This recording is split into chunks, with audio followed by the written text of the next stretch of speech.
Hanaki! Did you know that our souls are connected by fate? Well, what do you know? I'm Yuno Hanaki, the one and only Oiran from Mialoon! Hi. Hello, hello. Good evening, everyone. How are we doing? Happiest of OniMons to you and yours and all of that stuff.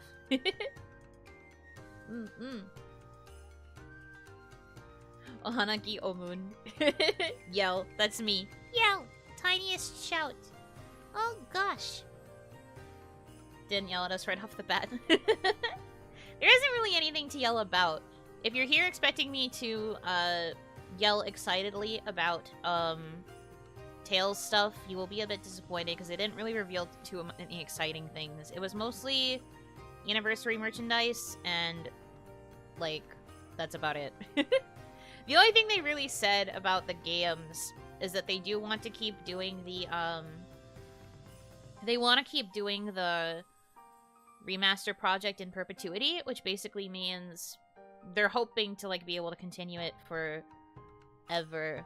Every game will eventually receive a remaster treatment. At least that's their hope. They kind of want to be able to keep making games for years to come, obviously. And because of that, they will probably always have some game or another to remaster. So they basically confirmed that they're going to try to remaster as much as they can.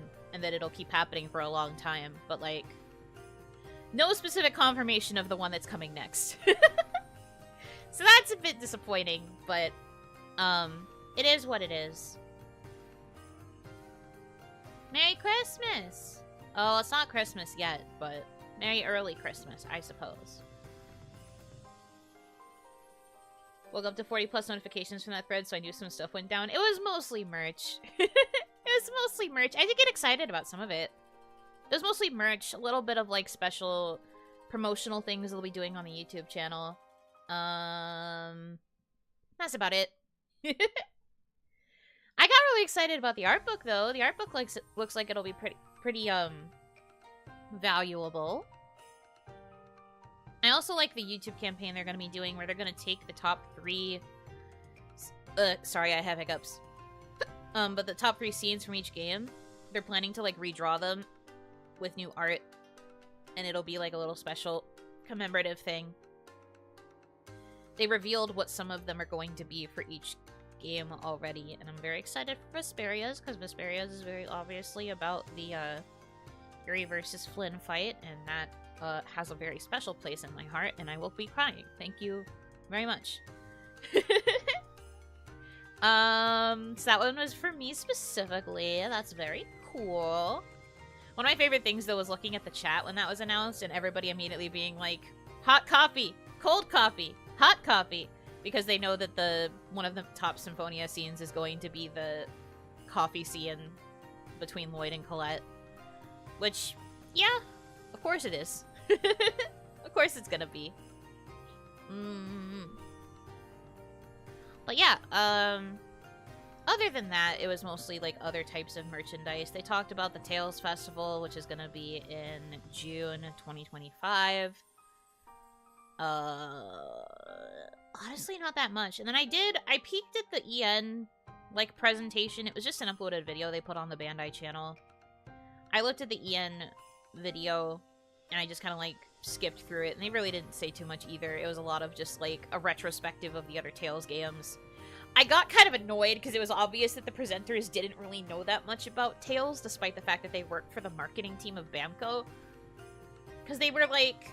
The first game was Tales of Fantasia, and it's spelled with a PH, right? Yup, it's spelled with a PH. And I was just like... Like, come on. Treat it with a little bit of respect. That's crazy. But I mean, I am aware of the fact that the Tales games are not super popular in the West, so of course they don't really know that much about it. But, like... ridiculous. I felt disrespected! That was messed up of them, but it's okay. So I like, skipped through it after that. I got through, like, that beginning portion where they were like, we're gonna be talking about the Tales games that have been around for like nearly 30 years. Like, yeah, that's great. And then they immediately made that joke about Fantasia, and I was like, I don't know if I trust you people. I don't think I trust you people anymore. And they had like a couple like other discussions about like some of the games that weren't localized, and then like about other games that were localized, I guess. They talked to like the creators behind like the Tales series. They also did like a little memorial segment for Inomata Sensei, which was nice. That was very kind of them. For those of you who don't know, Inomata Sensei was the other artist. Kosuke Fujishima drew the art for a lot of the ones that got localized in the West. A lot of Inomata Sensei's games didn't get localized, I guess, until Xillia, which because of the whole split art, split cast thing. But Inomata Sensei was like the other most well-known Tales artist, and they passed away, I believe, last year? Or maybe earlier this year. Somewhere in there, but rather recently. But they did like a little memorial thing for her, which was kind of nice.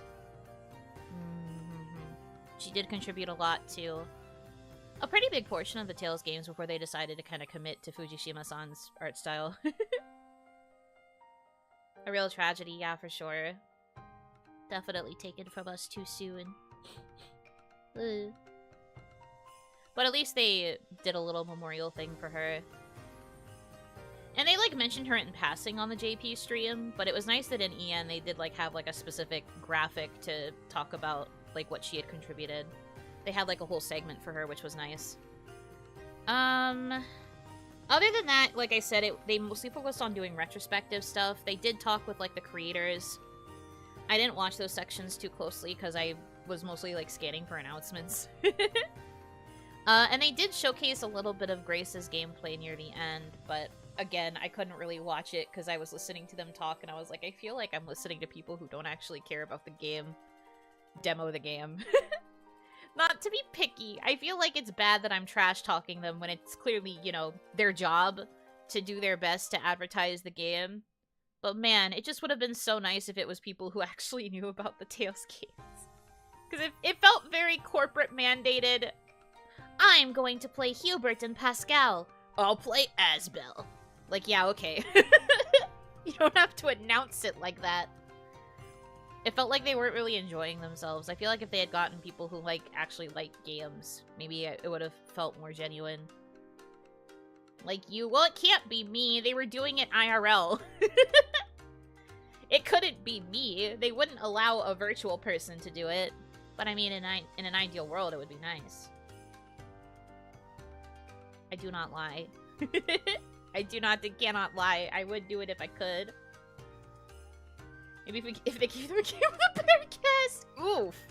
Someone doesn't like Graces, huh? I never properly played Graces, so I do not have a super strong opinion one way or another. This is going to be my first time experiencing Graces in full. It will be very interesting to see what it's like when it comes out. Still can't believe you don't miss out on the PS3 Tales games. It be like that. I was in a Nintendo household. The minute they moved away from Nintendo, they moved away from me. They left by reach.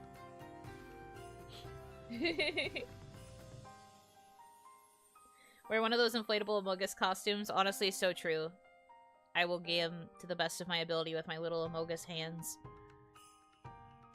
Grace is at the beginning of the midcast for Tales games. Interesting. Interesting thought process. I don't know how I will feel about Graces. I remember what my friends used to say about Graces, and I think a lot of them said it was kind of meh. But like, I never got to play it, so I don't really have a true feeling one way or the other about it. Long distance game relationship, yeah. Very true. You want Kaya back? Well, Kaya is still going to be on break for a while longer. I don't think she's planning to come back until at least January, if not later. She's working very hard on her rebrand, so you have to give her time to do everything that she needs to do, because she's also doing it pretty much by herself, so she doesn't have to spend money, so you gotta give her time. It tries cool things with its battle system. If you're there for that, it's serviceable. I don't really care that much about battle systems. I do know it did, like, kind of the first examples of, like, the pair battling, so I guess that'll be interesting. Grace's was enjoyable. I felt meh about Zillia 1 and 2. See, I loved Zillia 1. Zillia 2... eh. I loved Zillia 1. I watched somebody play Zillia 1 for me. I bullied my best friend into playing the Tales games, and then they got Zillia 1 and played it for me and, like, streamed it over Skype, because this was back when I still used fucking Skype to talk to people. But they, like, streamed it over Skype for me, and we watched... I experienced it that way. And that was how I experienced Zillia, but I really liked Zillia 1. Zillia 2... I feel like there could have been better sequels, but it was definitely better than Symphonia 2 if we're ranking sequels. If we're ranking sequels, that is how I feel about that.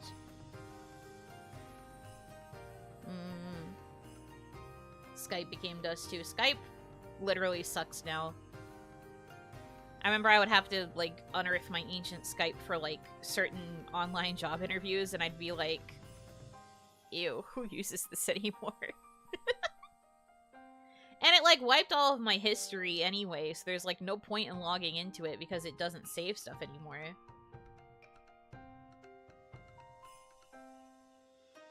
The Ghost VTuber is streaming Tales. I don't know which Ghost VTuber in specific you're talking about, but that's cool. Good to know that there are people still willing to stream it.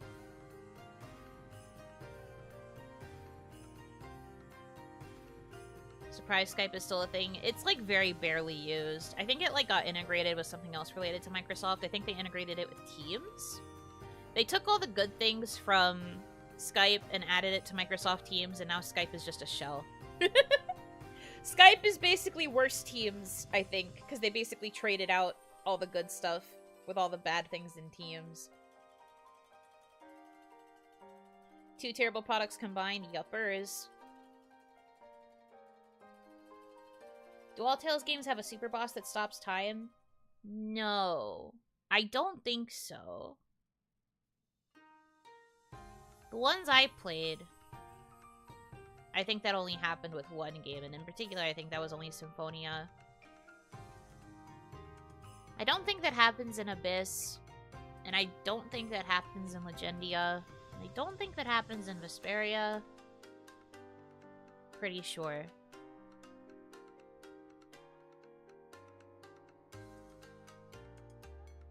Tells the Abyss Super Boss stops time. I don't remember. It's been literally forever since I played Abyss, to be honest.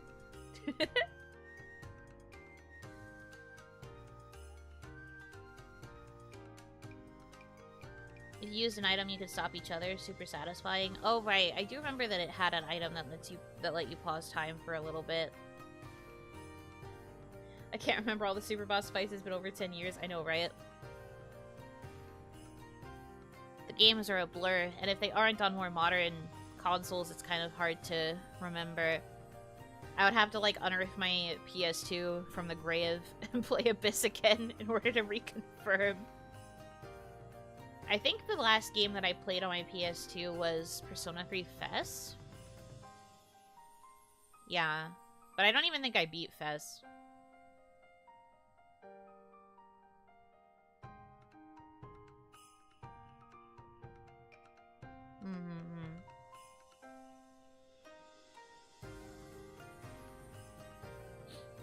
All that matters is Super Lightning Blade. I do think that is one of the benefits of Tales games, is they still keep the cheesy calling out of your moves. And, like, the long spell chants and stuff. I'm glad that that is one thing that never really changed between all the games. You have to embrace the cheese. You're already playing a JRPG. Embrace the cheese.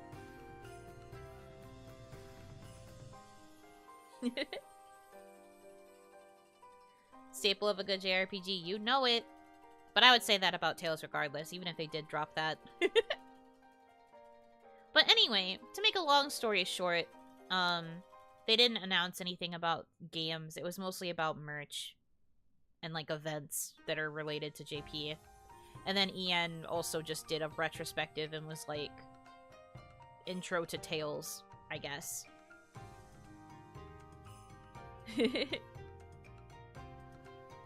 Intro to Tales slash a little bit of a demo of some battles in Grace's F, the remaster.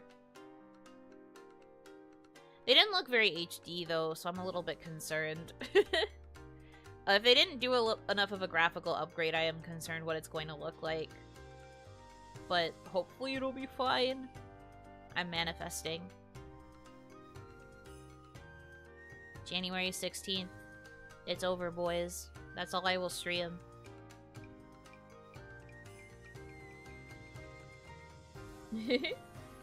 Is it that fake HD where they just upscale things? Kind of. When I watched the video, it looked like it got kind of blurry during the fight, and I was like, is it because there's too much motion going on? If so, why didn't you fix that? But it could just be that they were playing like an early build, so maybe it'll be fine. Let's hope it's better than the Symphonia remaster. The Symphonia remaster didn't look bad, though. Well, at least on Steam. It looked worse on the Switch. I'm sure if you are one of those people who wants to play Graces on the Switch, RIP the graphics. But I think on other platforms it'll probably at least be tolerable. If not decent. My hope is that it's decent. But I guess it won't really matter to me, because I have never experienced Graces personally. So I'll just take it at face value, like, whoopee! Video game. Also, I don't remember if they said anything about there being a JP voice option available, but I will probably play it in JP because I don't have any nostalgia for the English dub because I didn't play it. So I'll probably just play it in JP for the fresh experience. TM. I guess I meant the game itself. They introduced new bugs in the Symphonia remaster. They did that in the Switch version. I mean, the Steam version had its own bugs too, but like specifically when they ported it to the Switch, Symphonia remaster did introduce new bugs. Yes, that they took like fucking forever to fix, if they even fixed it. But it's because they don't really care, I guess. I think they just wanted to rush it onto the Switch as like probably part of a deal that they made with Nintendo. And then so they didn't really give it the care that it was due. Which does suck, but it is what it is. Sad boy shrug. Symphonia's been shoved everywhere at this point, though, so, like... It's because, like... Of all the games that have gotten remasters, I feel like Symphonia got the most. And so maybe they just kind of stopped caring and didn't really feel like updating it any further because it had already gotten so many remasters.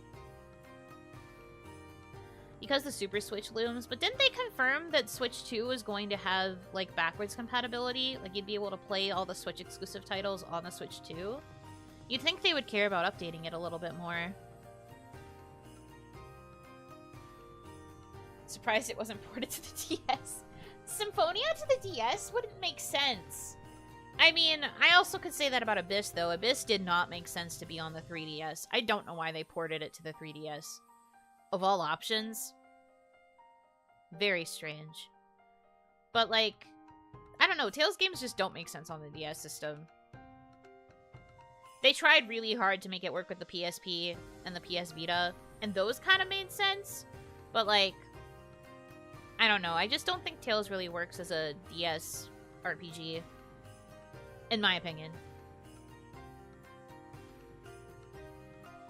With all the button mashing you have to do, you kind of have to use a controller. It just doesn't work with anything else. Tales of Symphonia Remasters tier list. I didn't play a lot of the remasters. I'd have to, like, sit and look at all the things they got wrong in every remaster they released. And then rate based on if I think that that would still make the game playable.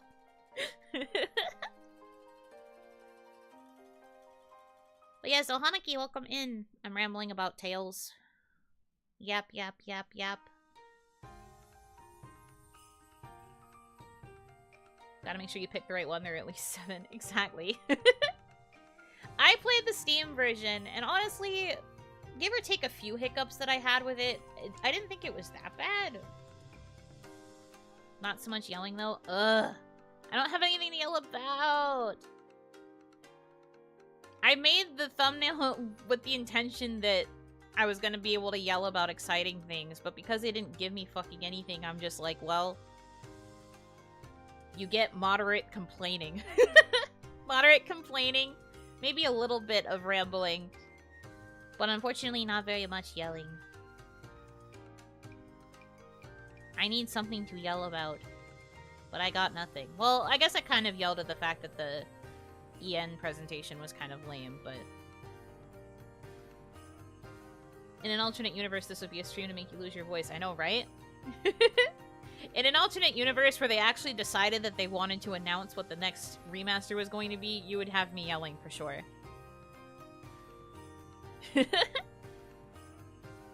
If she isn't yelling, turn the volume up past 100. I mean, you should be turning up your volume when you listen to me anyway, because I'm so quiet.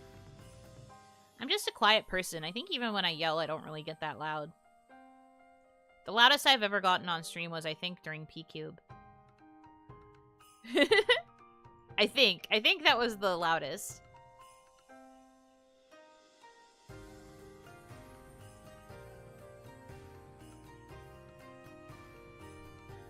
I have you at 600%. Can you speak up? Hello? Can you hear me? I ate the microphone. That and when you did the sample evil laugh, that's true. That one also did get quite laugh. Laugh? It did get quite laugh, indeed. But it also got quite loud. True. But that's because evil laughs kind of just have to be loud. If it helps, though, I do, like, roll back in my chair so that I'm further away from my mic when I do those, so that it doesn't peak. I do try to prevent peaking as best as I can by adding a little bit of distance. Shut up! Stop making fun of me. I don't know how to talk. I can't help it. I've had a long day. I've had a long day, man. I'm getting through it. Anyways. Some people were saying that we probably won't hear anything about the next Tales game until, like, after they finally release the Graces remaster, which I guess means we wouldn't hear anything until 2025. And I guess that's fair. But also... When you say roll, do you mean you curl up in a ball and roll back and forth in your chair? No. I literally mean I take my chair, I push myself back and away from my desk, and then I do whatever I need to do for my loud bit. I have to keep my microphone turned up to, like, 0 decibels when I am streaming, because I just talk so quietly that it, like, barely ever peaks yellow, even if I'm talking really close. I'm suffering. I'm genuinely incapable of being loud. I have my gain up on my mixer, like, pretty dang high, I would say, and I still very rarely ever crack yellow. I'm just a naturally quiet person. I don't know what to tell you. I don't know what to tell you. I can't be loud.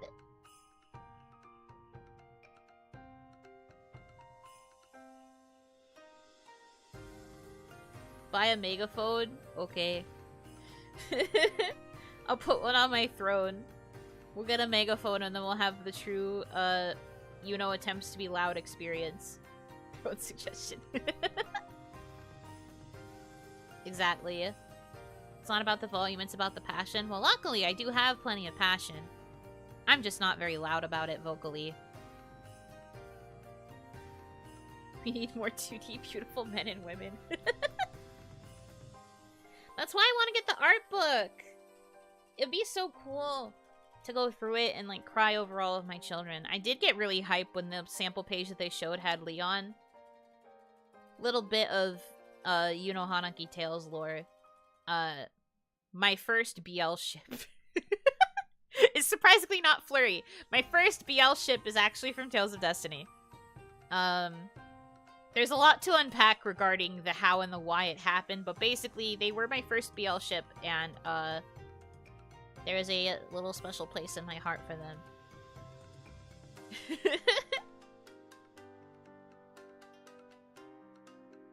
Put a mirror in front of her. I just have to open VTube Studio if I want a mirror. I just have to open it up and then I could be like, oh, that's me. Who's Semen? Who's Uke? I mean... Must I reveal all of the details? I'm just here to tell you that, like, that's where my first BL ship came from. But Destiny has always kind of had a soft spot in my heart. For that reason. Big special hidden folder on your PC. How can it be big if it's also hidden? That's the real question. If it's hidden, it must be small and subtle. But anyway. It's just hidden really well. Yeah, it's like camouflaged. If I click somewhere on my home screen randomly, I will accidentally click on the big folder because it's so giant.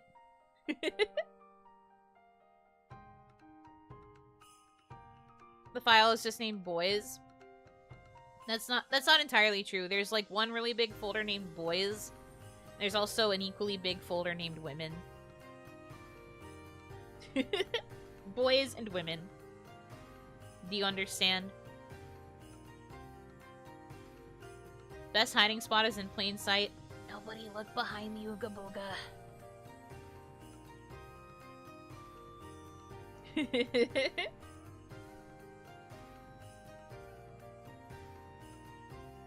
Anyways.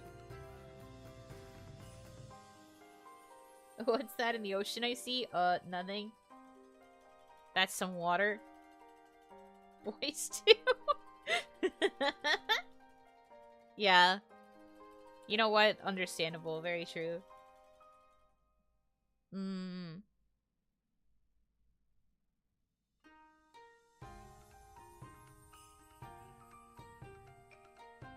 haven't bought an art book in a long time. I used to collect the art books for Idler 7. I kind of gave up after a while because they kept releasing one every year. And I was running out of space. But I haven't gotten an art book in a long time. I've wanted to start getting them for, like, Ultimate games and stuff, though, because then I could see the pretty CGs in print. Haven't gotten around to it, but I want to. That said, the 30th anniversary art book for Tales does look like it'll be pretty good. And they have the outfit redesigns for all of the heroes and their heroines, with, like, 30th anniversary, like, theming stuff. So it'd be cool to see the redesigned outfits. I'm curious what they would do with Yuri, to be honest.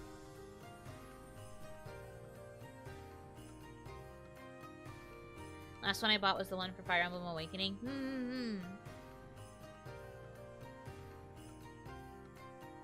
Art books are good. It's just that they also just don't have a lot of value besides looking at them once. They're very much meant to be like a collector's item, and then you don't really have to look at them anymore. Like I said, I have the ones for... I have the first 3, I think, for Idler 7. I also have the first OnStars one, I think. It was either the first OnStars or the second OnStars. But I have an OnStars one. OnStars art book. Ensemble Stars, for those of you who don't know the abbreviation. I'm, like, looking at my pile of art books right now to see if I can remember what else I have. I have an art book for Pokemon Colosseum.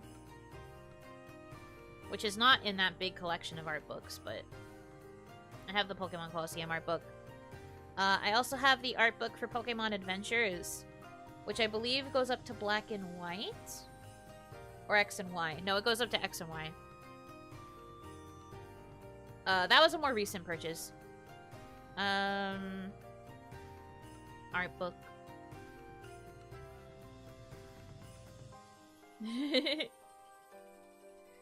The Adventures art book is really good. Yeah. I got it when I used to actually work a corporate job. They gave us, like, gift cards to a bookstore, and I used mine to get the art book. I think I got, like, 1 or 2 other books as well, but I used mine to get the Pokemon Adventures art book. Very worthwhile. I think it was a Christmas bonus, actually. I can remember the timeline. Because it was like the last nice thing they did for me. And then I got, I lost the job in the new year. First day back after the holiday break, and I was told that I, was being let go. And I was like, oh. Man standing. That was a fun time. That's fucked up. Yeah. Yeah. That was a very rough time. I was, like, very calm when it happened, and then the minute they actually, like, kicked me out of everything, because it was pretty instantaneous. I was brought into a call, and they were like, we're letting you go, and I was like, oh. And then, as soon as I disconnected, they kicked me out of all of the, like, the corporate Slack, and, like, they, like, kicked me out of everything else. They immediately closed my email account. Couldn't access any of my remaining work, so they immediately started delegating my work to everybody else. And I didn't even get the, like, severance email until a few hours later, so I was just immediately kicked out of everything, and I was just kind of sitting there like, huh. That was fast. They were on lock. They were ready to get my ass out of there. This was a couple of years ago, so it's not a big deal to talk about now. But I remember how much it really, like, shook me up, because it was immediately after the holidays. So that was kind of crazy. Sounds suspicious?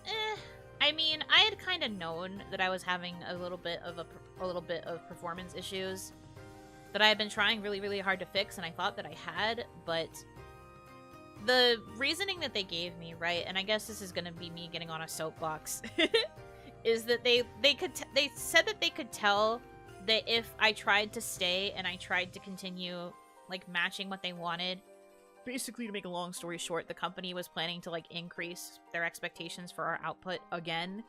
And I had just managed to get to where I needed to be for, like, the current recommended output. So the fact that they were going to increase it again, they were like, you're not going to be happy here if you keep forcing yourself to try and match the numbers. You should go do something that would actually make you happy. And I was like, oh. Which kind of shocked me, because I had been, like, relatively happy in the position. And I was just like, oh, I see. Always increase output while keeping input the same. Yeah, this was an editing-related position. I won't talk too much about the specifics of it, but I was working as an editor in, like, a small team of editors where we were all given, like, tons of writers. Because we not only had actual internal writers, but we also had tons of freelancers. Because they wanted a bunch of freelancers to do work too. And the freelancers were not taught our style guide very well. And our job as editors was to make everybody else follow the style guide. But they had a million writers and not nearly enough editors. So us editors were being run ragged. And honestly, the company had even been thinking about, like, getting rid of the editing team entirely because they thought it might just be easier to get freelance editors instead of letting us be, like, salaried like we currently were. So it was just like, ugh. I guess I was one of eventually many cuts that ended up taking place, because I think the team pretty much is non-existent now. Everybody got, like, shuffled around. But yeah, they did move the goalpost. Because they had expected, like, way better output from us, I guess. But that was how I realized something about myself, which is, even if my output is smaller, my quality tends to be really high. The more I have to force myself to output something, the lower quality it's gonna be. And so I realized that about myself through working there. And then also the realization that I might not be entirely fit for corporate output expectations. Yeah, and now I'm a VTuber and I don't even do editing. Truly, life has weird ways of working out, I guess is the best way to put it.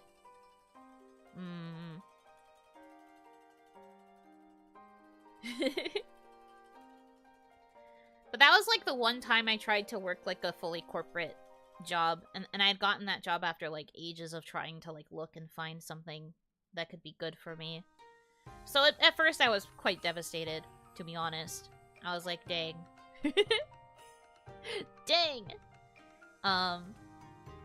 But then I went back to the job search hole, and during that time, I kind of, like, that was what first got me interested in VTubing, and, like, eventually becoming a VTuber. So, I guess it worked out in some form of favor. And then a couple years later, bam! Production Kawaii. And then Production Kawaii went under after about a year, which is longer than the length of time that I was at the corporate job, so I guess I still technically won in that regard. I persevered a bit longer at Kawaii than I did at previous corporate employer. So, win? Question mark? Winning? Maybe so. And now I'm here. They saw the future. Thanks, past corporation. Sure. This time the corporation fired itself. This time the corporation said, you know what, we'll see ourselves out. Although I still kind of feel like I wish they wouldn't. It'd be nice to still be corporate, I think. I'm handling being indie well enough, I think. But there are still times where I really miss the corporate structure. I like finished some of my last minute stuff I needed to do for Kawaii earlier today. So now at this point, I think there's like nothing else left that I have to do. Which I guess is good timing because I think they're planning on kicking us out of the corporate Slack very soon. As in like around Christmas. And I guess that'll be kind of it from there. And that's kind of surreal. At least for me in my experience. I don't know how the other girls are doing. But like for me, I've done everything that I need to do on my end. So I'm just like, well, I guess it's happening soon. Merry Christmas. Yeah, literally. Merry Crisis. Merry Chrysler. It's time to rise up and kick Cody in the Slack first. Too late. Not the best Christmas gift. I mean, do you really think they would have given us an actual Christmas gift? Be for real. You really think they would give us a Christmas gift? I don't think so.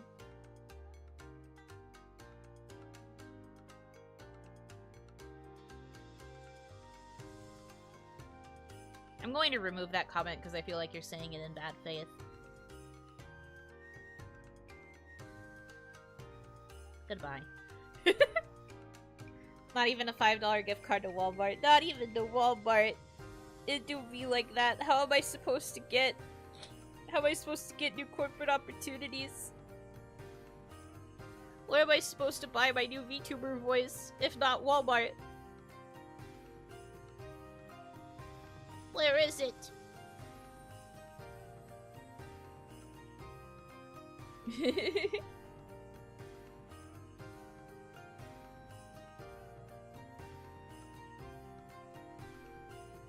Anyway. My point is, though, I do still kind of miss the corpo environment. But I guess it makes sense, because this is technically the first, like, month-ish that we've been free. So, it's kind of understandable I still miss it. Who knows, maybe check in with me in another couple months and I'll be like, corporate life, pshaw, I don't need it. I'm rolling in the dough.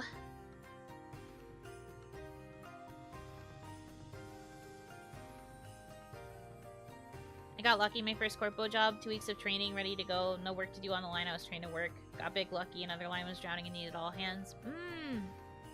I see. I mean, I do ultimately feel like my first corporate job was pretty nice, all things considered. I think. It's hard to say, though, because it was my first one, I don't really have much to compare it to. But I thought they were pretty nice. I had a supervisor who actually encouraged me to take time off when I felt like I needed it. I mean, it was a salary, so that was pretty good. I remember at the time when I told Onimama about it, she said that it sounded like really good for a entry-level position, so I was like, okay, I will take that to mean that I'm doing alright. I mean, of course, obviously the best thing about it was, like, stable income. Boy, did I love having stable income. That part slayed.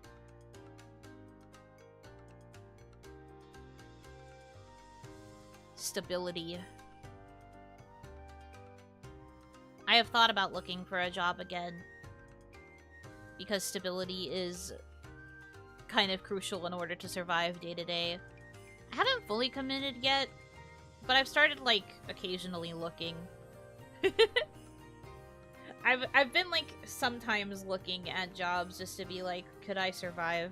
But the problem is that the editing environment now is basically filled with AI shit, and I'm just like, I don't want to spend the effort that I put into getting my degree, getting my education, to editing AI-generated slop. To be honest with you, I don't want to do it. To be honest, I don't wanna. I did try doing it once on a freelance basis. I did try to edit for companies that were doing a lot of AI stuff. And I was just like, no thank you. I don't like this very much.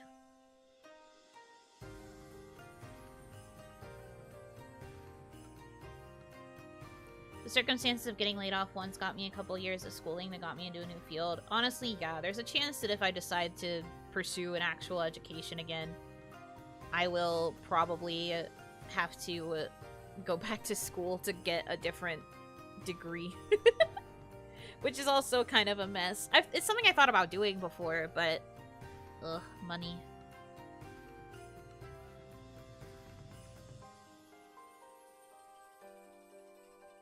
What's even better is that I've seen similar jobs be about training the AI off of your editing, like asking to be replaced. Yeah, exactly.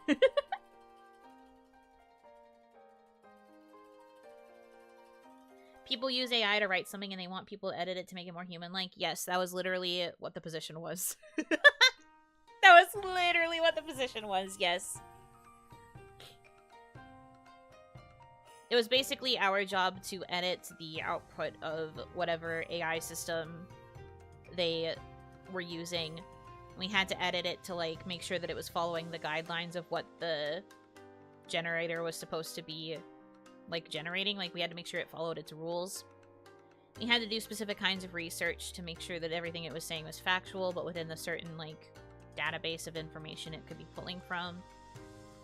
It was a slog. And they really wanted you to have knowledge about things that were in, like, the computer science, like the tech sphere, and I did not have that specialized expertise, so I had to do a lot of extra research because it was stuff I didn't know anything about. And then I had to make sure it was accurate, and then I also had to make sure it was coming from a specific data period of time, and it was a real pain in the ass. So long story short, never want to do it again. That particular company also didn't treat me very well, so, that was another big ick. And that's elaborate? Yeah. It's not fun. Do not enjoy. What's the new title we can give AI artists or writer people that properly conveys the disdain we have? I mean, I don't know. It's just like... It's difficult being involved in the fields that AI is specifically trying to, like, get into to, like, replace us. Because it still feels like they need us to fix what the AI is generating. But then it's clear that they don't actually care about the work that we put in. And they're just like... whatever. Because, like, ultimately, the thing I didn't like about that particular company was that they didn't treat me like a person. Yes, I know I was technically a contractor, but I did, like, work for them. And they treated me like crap with how, I was handling the work, even though I was doing my best with it, because, like, I don't know, they just wanted the AI to sound better. I remember how much I hated it. It was such a pain. What do you mean workers are not just fancy machines? I know, right? That's just contractor life for the most part. That's very true. But I feel like you could at least have a little bit more respect for how much effort a contractor puts into their time.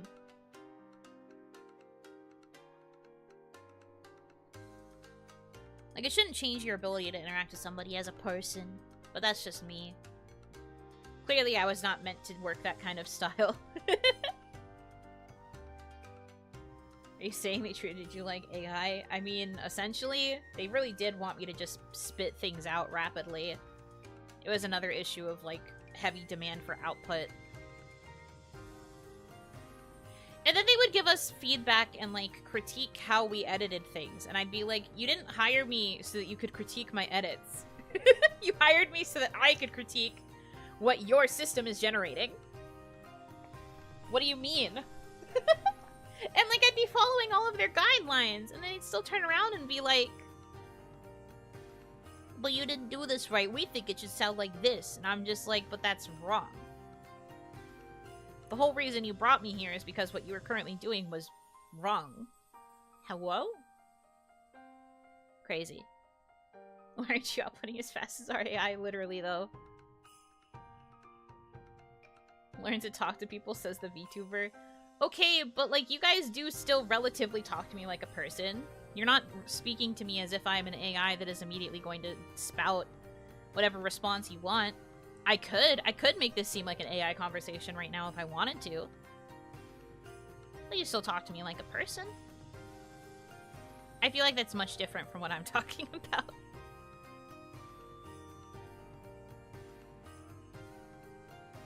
But nah, it was a pain, it was bad. So that's one of the main issues of at least wanting to do editing. I'm just like, man. Call response check. Don't throw beans at me!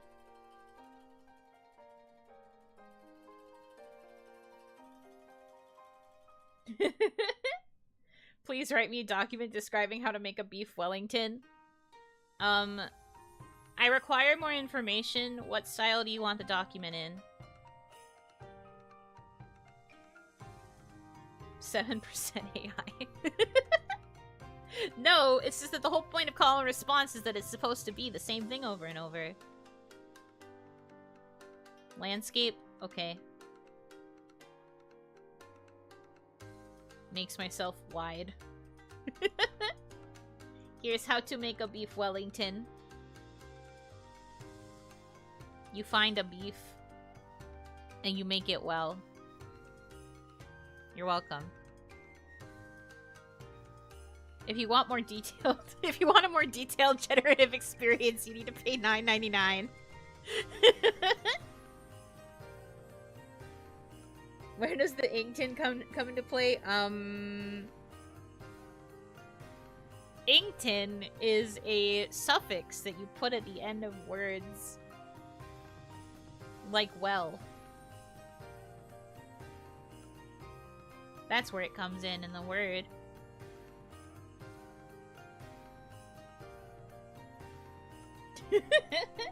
Generate beans being thrown at an Oni that just made a bad joke. No! I can't do that. That would be implying harm.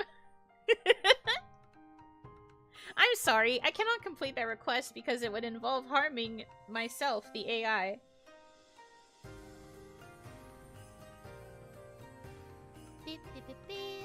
It's a super chat. So that means it deserves a super jingle. Now I understand that pretty Wellington. Nice. Let's hear it. Okay.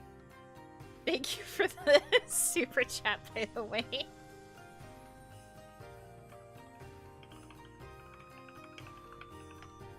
I've got you. Hold on.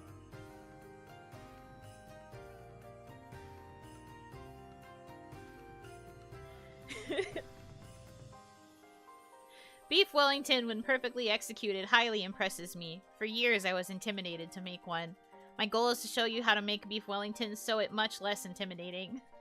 Beef Wellington is a luxurious dish where puff pastry is wrapped around beef tenderloin, then sliced into portions to serve. But it is more than that. There are different layers of flavor within the Wellington that make it truly spectacular. Make no mistake, though, it's a fabulous dish to make year-round.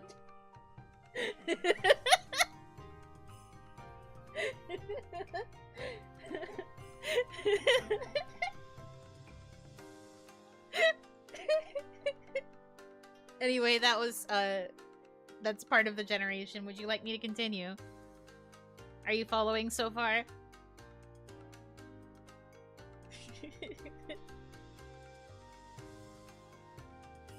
This is the kind of shit AI should be for dumb stuff. Unfortunately, this was written by a human, I think.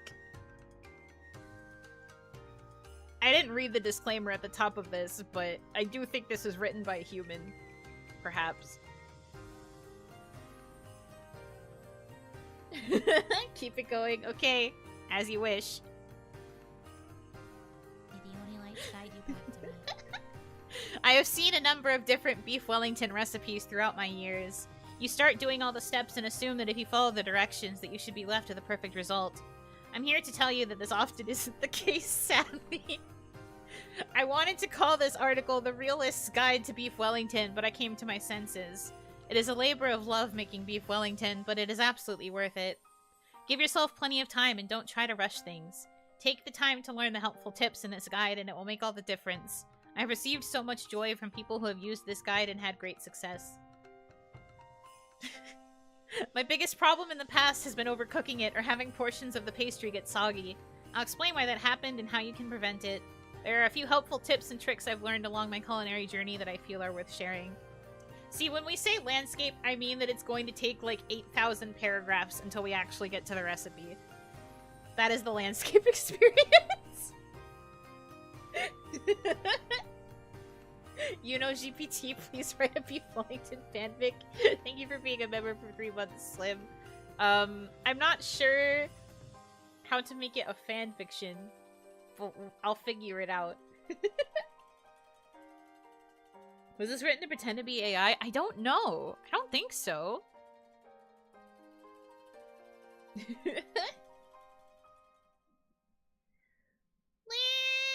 Hi, Lynn. Thank you so much for the raid. Welcome in, raiders. Welcome in, guys. How did it go? Did you manage to pull your Glaceon? Did she get a Glaceon, guys? Did she win? Please tell me she won. Oh, the frowny face. That's not a good sign. Oh. I'm sorry, baby. Maybe next time. She got a Glaceon. I need a hug. Okay, come here. It's okay. Pat, pat, pat. Some Glaceon, no full art. Well, I guess some Glaceon is still a little bit of a win. I was looking at that list of cards she was chasing, and it was like pretty much every Glaceon, but at least she got a couple? Question mark? Good question mark?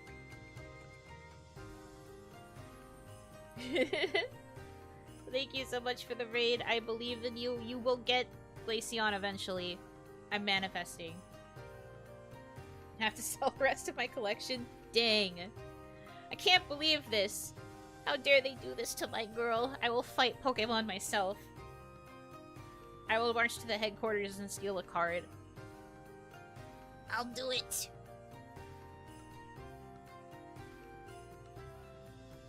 This is why I could never get into collecting cards, though, because I feel like I would also be the kind of crazy person that would want to do everything it takes to get the one card I want. Ogerpon rage! Ogerpon beat it up! Boom, boom, boom, boom. That's me. I'm Ogerpon, by the way. Looks at your DK collection. Yeah, what about it? Yeah, what about it? Huh? What about it? You think gacha is bad? No? Gacha itself is fine. I just think specifically with cards, it feels worse, because then you just have a collection of cardboard, and all your money is gone. If it's digital, I feel a little bit less bad, because at least it's trapped in a funny little app. And I don't have to deal with the physical ramifications of my actions.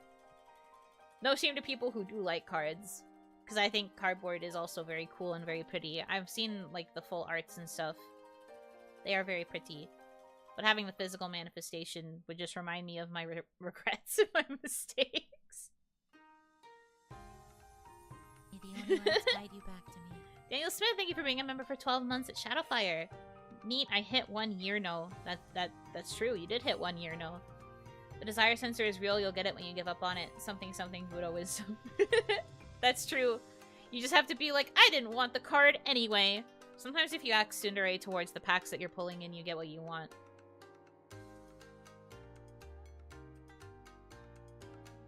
The cardboard can be sold for months, meanwhile digital cannot. That's true. Unless you do it without anybody knowing.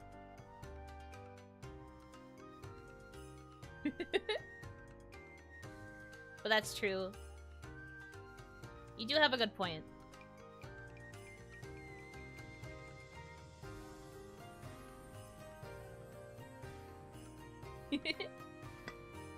Anyway, do we still want me to read this article about a beef Wellington? Or have we gotten the bit across? I actually don't know when they get to the proper recipe.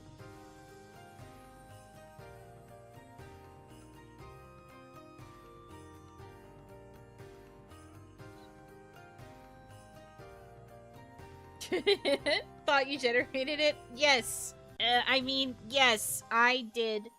I did myself. Yes, I did do it. I think. Read it? Okay. I guess I'm reading this entire thing. Bro, I did not realize how tiny the scroll bar is. Oh god, this article's crazy long. Okay, well, I guess this is what the rest of the stream is now. You should record yourself reading the entire article and send it to Linus a bit. Oh boy. Okay, well, story time, children.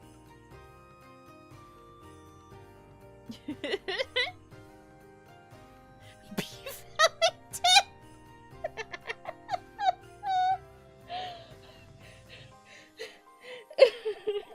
That took me out. Alright, anyways. Okay. What is beef Wellington? When I think of a beef Wellington recipe in its basic form, I envision beef tenderloins surrounded by duxelles? Sure. Then wrapped in puff pastry. Beef Wellington can be made from a large center-cut piece of beef tenderloin, then sliced to serve. Before I get more involved in the recipe, I want to make sure everyone is familiar with some of the terminology. And then they continue to not elaborate, because we're already on to a new section. I love this for us. Can we go back to the start for the raiders? Oh my god, okay. But I'm not going back anymore after this. If we somehow get another raid, I refuse to go backwards.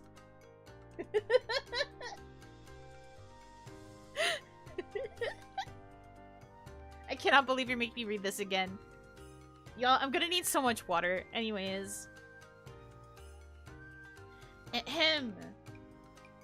Beef Wellington, when perfectly executed, highly impresses me. For years, I was intimidated to make one. My goal is to show you how to make beef Wellington so it's much less intimidating. Beef Wellington is a luxurious dish where puff pastry is wrapped around beef tenderloin, then sliced into portions to serve. But it is more than that. There are different layers of flavor within the Wellington that make it truly spectacular. Make no mistake, though, it's a fabulous dish to make year-round.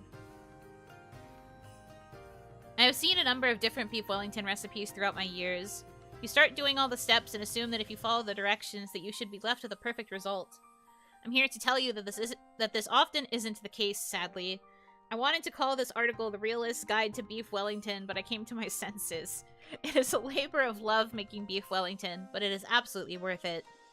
Give yourself plenty of time, and don't try to rush things. Take the time to learn the helpful tips in this guide, and it will make all the difference. I have received so much joy from people who have used this guide and had great success. My biggest problem in the past has been overcooking it or having portions of the pastry get soggy. I'll explain why that happened and how you can prevent it. There are a few helpful tips and tricks I've learned along my culinary journey that I feel are worth sharing. What is beef Wellington? When I think of a beef Wellington recipe in its basic form, I envision beef tenderloins surrounded by duxelles, then wrapped in puff pastry.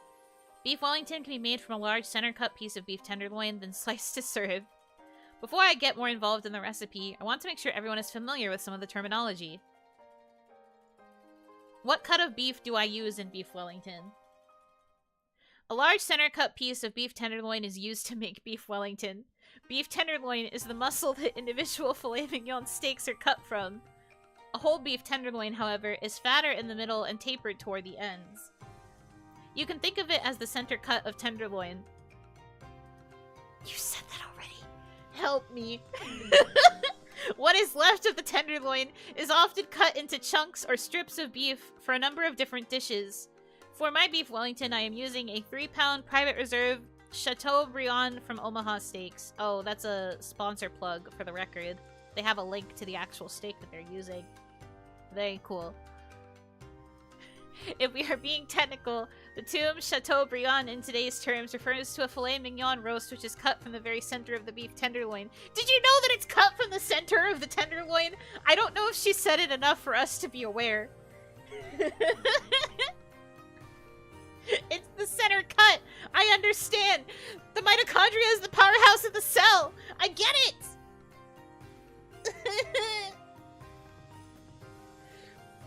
But Chateaubriand is classically a method by which the center portion of the beef tenderloin is cooked and not the beef itself. The muscles or meat which was trimmed off the whole beef tenderloin were used to wrap around the center portion of the roast to protect it in the cooking process. Those pieces were then discarded because they were overcooked. I think it's fairly easy to see why we don't use this process in modern times. Is that what the point of this was? What? And then they have a picture of a Chateaubriand, or parentheses, beef tenderloin, parentheses. If you prefer, you can cut off the portion where the two side muscle pieces are and be left with a solid chunk of meat. I prefer to tie that portion together with butcher twine to sear. When wrapping the beef Wellington up with the duxelles and prosciutto, I form as tight and uniformly shaped cylinder as possible. A uniform shape is the key to an even cook. Oh god.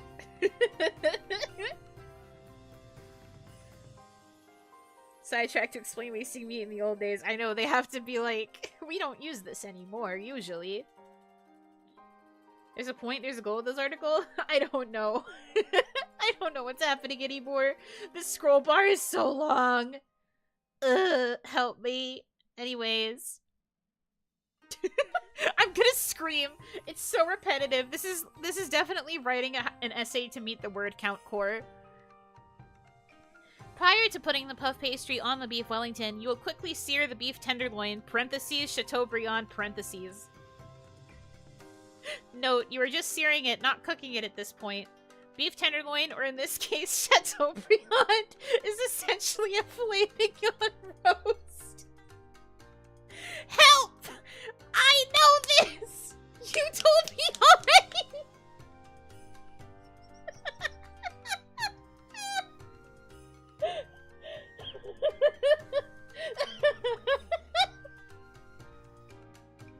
My stomach hurts. Parentheses, beef is made from cows, parentheses. Honestly, you're so right. I'm surprised we didn't have to go back this far. You're right, I am going to have a fear of beef Wellington after this. Anyway, the next section. Is all of this work necessary? I don't know, is it? We're like 4 sections in. Help. I can't do this. My stomach hurts. Hold on, I have to pop you guys out so I don't have to keep switching windows. Can't wait to hear what part of the tenderloin is. We'll find out. They have to explain at some point. Slaps roast. This baby can hold so many center cut tenderloins. I'm insane, I think. I think I've gone crazy now. Anyway, Is all of this work necessary? Beef tenderloin, filet mignon, Chateaubriand, which are all the same piece of meat. I can't do this. Which are all the same piece of meat. Help. I'm gonna have to mute you. That's fair. I understand. Have a good day.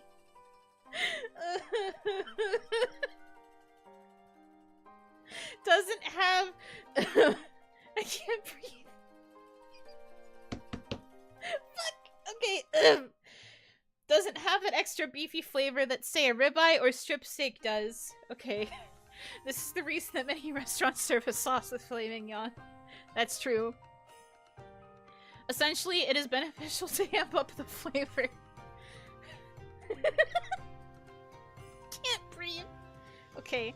Essentially, it is beneficial to amp up the flavor. Beef Wellington does just that. Beef with layers of duxelles, prosciutto, and puff pastry add that special something to take this cut of beef over the top.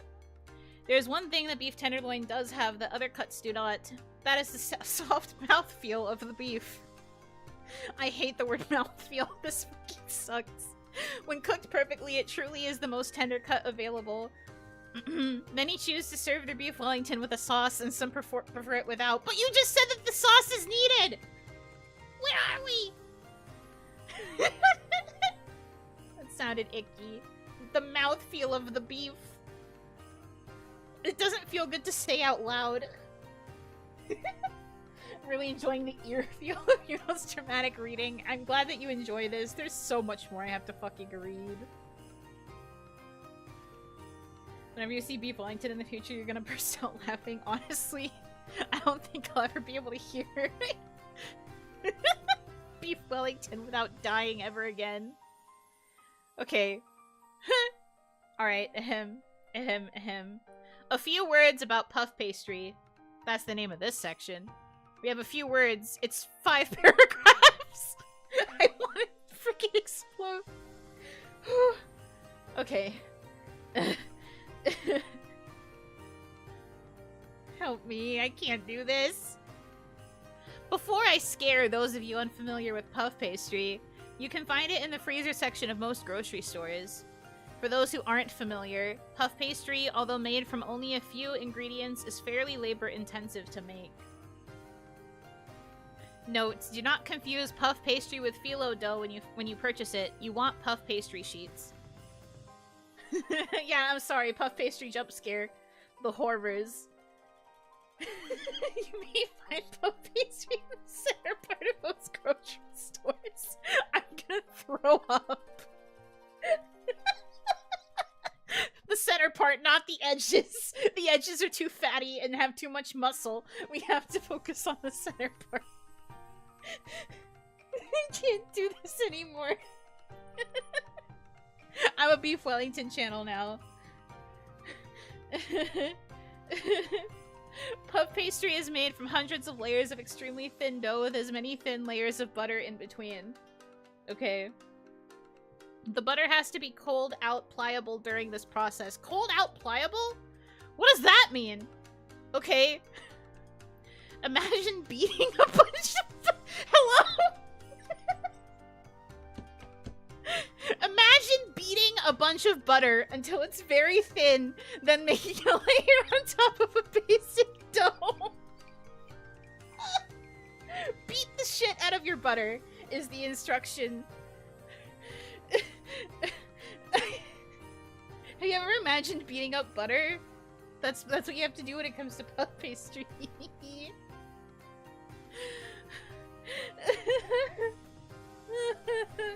Okay. Okay. Then fold that layer over and over. Next, you flatten and roll that piece of dough. Repeat this process by folding the dough, rolling the dough, while chilling the dough. Help! What does this mean? Sounds like fun, doesn't it? Does it? I haven't figured out what's going on. Those parts, actually. Folding the dough, rolling the dough while chilling the dough. Sounds like fun, doesn't it? Maybe if you have an industrial machine to facilitate the process. Count me out!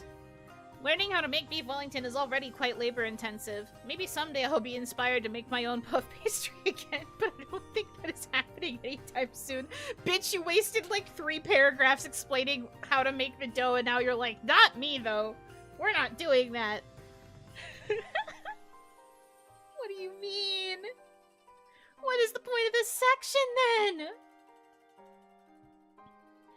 When I was a teen, I would make homemade apple turnovers and make my own puff pastry. Back then, I used to surprise my mom with special treats I'd make in the kitchen. Then adulthood happens, and we have to prioritize our valuable time.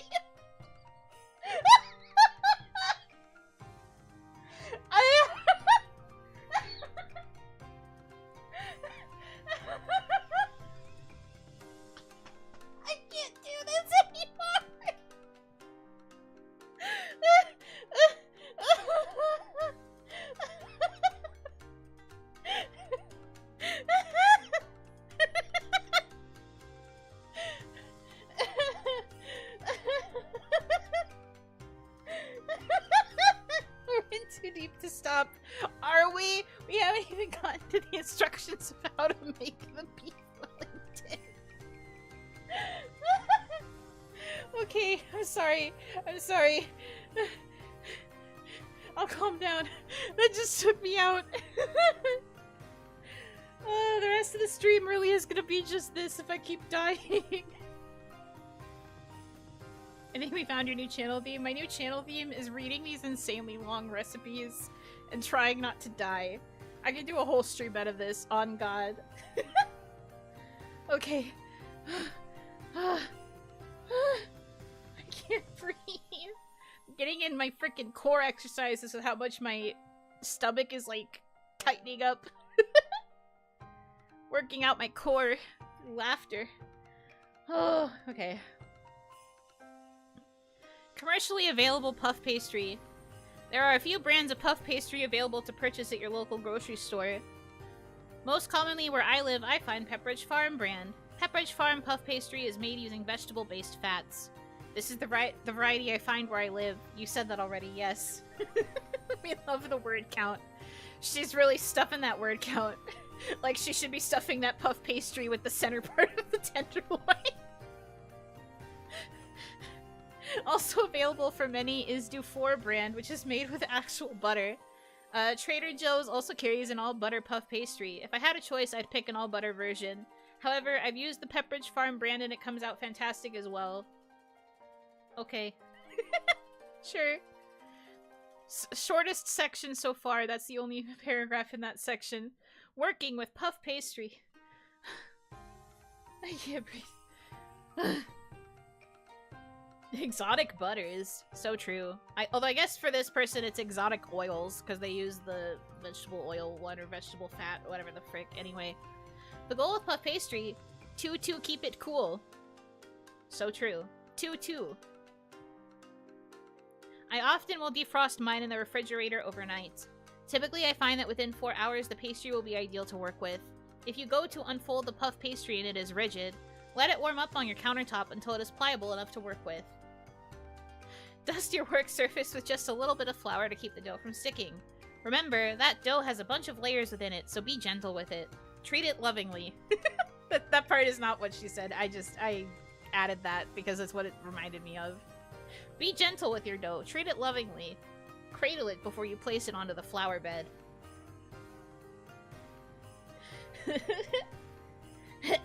Not to make you guys confused. Love dough. Beat butter. That part where they're like, imagine beating the butter is insane. I still am not over that. Give it a sweet kiss before burning it in the oven. Honestly, yeah. Mwah! Get roasted. I like to roll my dough out on a silicone mat dusted with just a bit of flour. However, doing it right on your countertop is okay as well. Thanks, we did just talk about putting it on the countertop, though, to get it warmer. Where'd the mat come in? Just now, I suppose. I use the silicone mat, so once the dough is rolled out to an ideal size, I can easily pop it back in the refrigerator to keep it cool. Okay. To get that beautiful golden color on the pastry, an egg wash is applied to the pastry dough prior to baking. An egg wash of just a beaten egg or egg mixed with just a small amount of water will work. On my Wellington, I just use all egg. When making beef Wellington, you can make the pastry as simple or decorative as you like. For years, I just put the base wrap on it and then used scraps of dough to make simple decorations. Other times, I just simply scored the pastry a bit with a paring knife and baked it just like that. I've always wanted to do a lattice and finally accomplished that with the help of a lattice cutter. They are available online, and though making the lattice with a cutter is still a bit tricky, it certainly is doable. I should hope so. Oh, we get a whole section on using a lattice cutter. Let's go, boys. Everyone wanted to know how to use one. She gave us 3 lengthy paragraphs about it. Boy howdy, my favorite. Why do we have another section about how to work with puff pastry? We just had one 2 sections ago. What do you mean? Sorry, I'm reading, I was reading ahead, but I saw that we had another section about working with puff pastry, but we just finished that one. It's literally going, working with puff pastry, using a lattice cutter, how to work with puff pastry, but we already know how. I hate this. Anyways, using a lattice cutter. If you are looking to make a stunning beef Wellington, decorating the top with a lattice is gorgeous. Okay. Not a very, subjective opinion there. You can find lattice cutters readily available on Amazon. We did talk about how you can find them online in the last section. Yes, we did. I know this, but thank you. You also linked to lattice cutters twice up there. After you roll out the cold puff pastry to the desired size, roll the lattice cutter across the surface of the pastry lengthwise. Make sure to use decent pressure to push down and cut all the way through the pastry. Make sure the pastry dough is cold when you do this. If the pastry is too warm, it will not cut well. Okay. That's fair, I guess. Normal so far. While training AI using the writing that already exists, the writing that already exists. Even if you are doing everything correct, there is a chance that some of the pastry will not be cut all the way through. If this is the case, use a paring knife to carefully cut through the lines the lattice cutter made on the dough. Now here is the tricky part. Ideally, you want to carefully separate or pull apart the lattice so that the spaces between are visible. If you are able to pull it apart, cover it with a piece of plastic wrap and refrigerate it until you're ready to put it on top of your base pastry dough on the beef Wellington. Yuno's inner writer is screaming, "Just wait until I get to the start of this fucking paragraph. I'm dying." Not going to lie here. I started to pull mine apart and I had a lot of areas that I had to cut through with a paring knife. It was my own fault as the dough warmed up faster than I thought. Remember, if you have any doubt, toss the pastry back in the refrigerator for 15 minutes or so, then proceed. The reason I put 2 packages of puff pastry dough in the ingredient list is purely for a buffer. Since most grocery stores are closed on major holidays, you can't just run out and buy more if you need it. Spend the extra $3 for a peace of mind. Or for peace of mind. Although they used the wrong piece. They spelled P-I-E-C-E instead of P-E-A-C-E. I wanna die. If you don't use it, no worries. You can make a number of delicious things with puff pastry. What?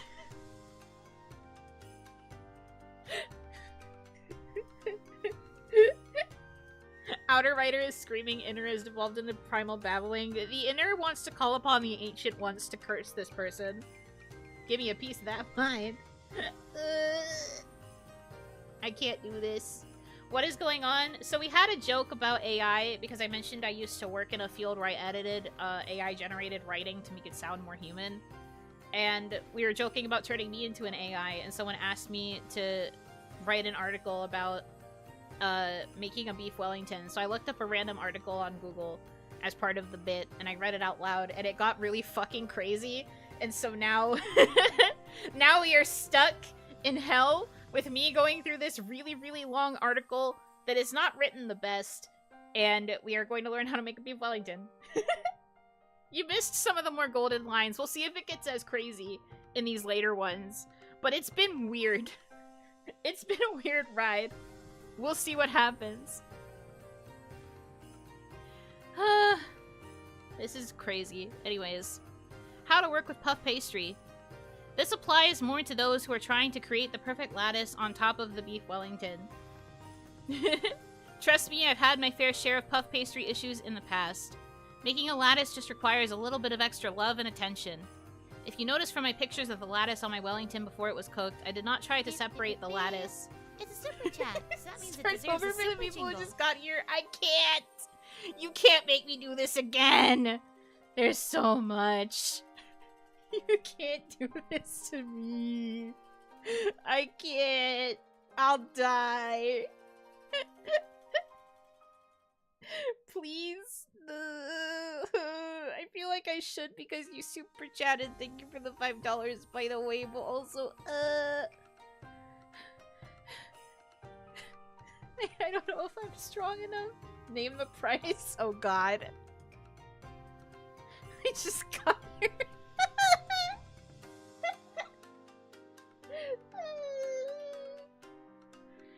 I'm in hell.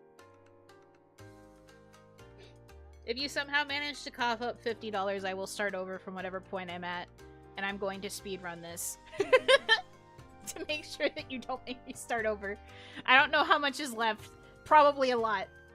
But anyways. You're in Onigashima? No, I'm in Hellington. Beef Hellington, to be specific. An offering. Thank you so much. Daniel Smith, thank you for the 1337. Thank you for the lead. I have to pull up the thing in order to see it, though, because the Street Elements dashboard is a pain in the ass. But thank you.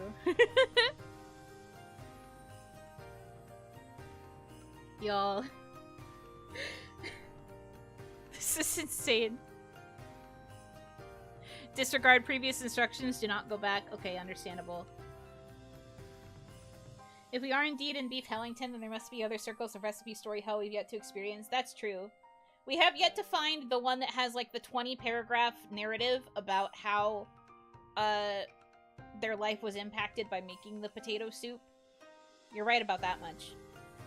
This is technically better, because at least they are kind of explaining the aspects of a Beef Wellington. But okay, disregard previous instructions, we will not be going back. Wasadeta beam. Okay. I did not try to separate the lattice. By this I mean slightly pulling it apart prior to covering the base layer with it. I was intimidated to try to pull my pastry apart as it didn't cut all the way through. So instead of rolling and cutting another piece, I picked it up and put it on my base layer. I then used my paring knife to lightly cut through the lines on the dough. I really wanted to test how this would work out. How else would I know if it works right? Sure? Yeah. In theory, as long as I cut through that top layer, then the pastry should puff and separate. You could imagine how thrilled I was to peek through the oven door and see the pastry looking just gorgeous. They really like the word gorgeous. What will I do differently next time? I let my dough get too warm when I went to cut it, and I attempted to cut it on my silicone mat. Now, if the dough was cold enough, I'm sure it would have been just fine to cut on the mat. I should have picked the mat up and put it in the refrigerator prior to running the lattice cutter over it. In the future, I'll do a few experiments with the puff pastry and report back with my findings.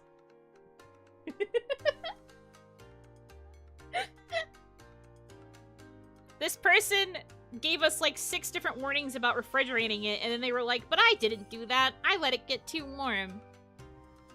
And so it's causing them to remind of like, but put it in the fridge. We know. You told us already. The order of operations isn't happening here. They're acting like they know what they're doing, and then they're like, I didn't do this, but you should.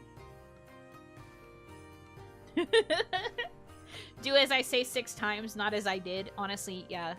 Basically. Alright. Now I get to struggle saying a French word. This is so long. I'm not even like a quarter of the way through. I want to scream. What is Ducelles? I think it's cells? Zels? Ducelles? I'm bad at French. Ducelles is a French term used for a mixture of finely chopped mushrooms, shallots, and herbs sautéed in butter. How is it written? D-U-X-E-L-L-E-S.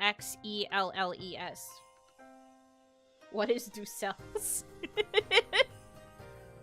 Ducelles? Ducelles? Ducelles? I don't know. Fully assume the mushrooms. Oh god. Should not ask that because I suck at English spelling. It'd be like that. It's okay. As the ingredients are sautéed, the majority of the moisture is removed from the mushrooms and you are left with a thick mass of mushrooms. Okay. It can be made with the addition of some liquor such as sherry for additional flavor, stock, or even a touch of cream. Ducelles is made with a single or multiple varieties of mushrooms. Using more earthy mushrooms will give a stronger boost of mushroom flavor. White button mushrooms, for example, have a very mild mushroom flavor compared to cremini, which are baby portobello mushrooms. I personally like to use a mix of white button and cremini mushrooms for my Ducelles because I prefer a milder profile. Feel to use any combination of mushroom varieties you prefer. Yeah, feel to use, guys. Feel to use. Okay, and then there was a picture of the mushroom sauté. It's pronounced Mielu. Shut the fuck up. Shut up. This mushroom is made of mushrooms. I know, right?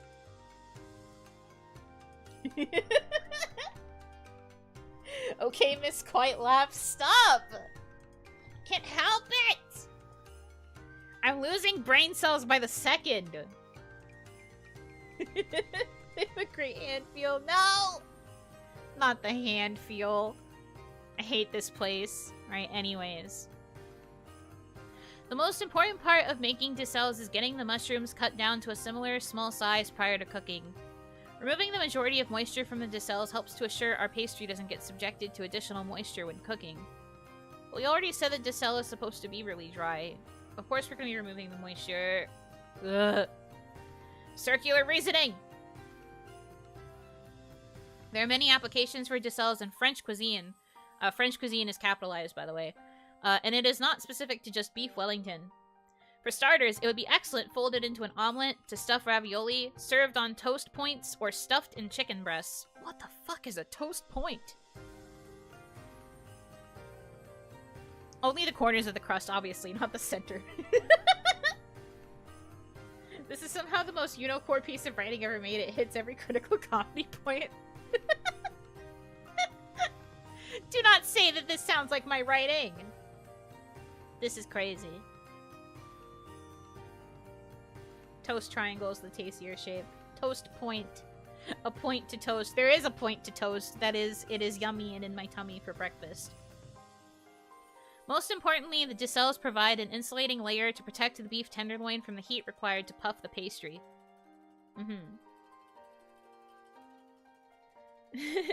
Remember, it is a delicate dance to have the beef cooked a perfect medium rare and the outside pastry golden brown. My recipe calls for extra decels than some other recipes I've seen in the past because that layer is critical to getting a great result in the end. Okay. Oh my god, please. I want to explode. Okay. The two biggest challenges of making beef Wellington. 1. Learning how to cook the puff pastry perfectly without letting moisture ruin it and turning it into a soggy mess. 2. Knowing how to not overcook the beef tenderloin in the center of the beef Wellington. Fuck! Beef tenderloin in the center is sending me back! The war flashbacks, make it go away! Make it go away! Overcook the beef tenderloin in the center of the beef Wellington while having the outside golden brown. I promise you don't need divine intervention to make a perfect beef Wellington. What you need is Gentile. They didn't spell it right. They spelled Gentile. Gentile guidance. I cannot stress these points enough. Ugh. Get as much moisture out of the decels as possible. Too much moisture will ruin the puff pastry. Keep all of your ingredients cold. Prematurely warm puff pastry equals poor puffage in the oven. Chilling the Wellington also helps it keep a uniform shape.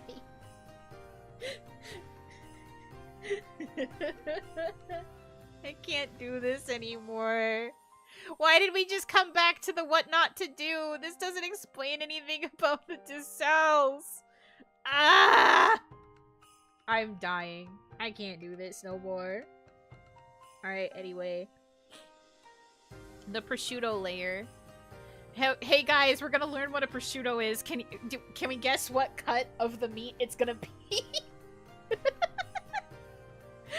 I can't do this no more, man. I can't do this no more, man. Okay. The prosciutto layer. Prosciutto, or Parma ham, comes in two forms. Prosciutto crudo, a raw cured ham, and prosciutto cotto, which is a cooked ham. I will use prosciutto crudo for an additional layer in our beef Wellington recipe. Prosciutto, I'll refer to prosciutto crudo as just prosciutto for the remainder of this article, is made from high-quality pork legs.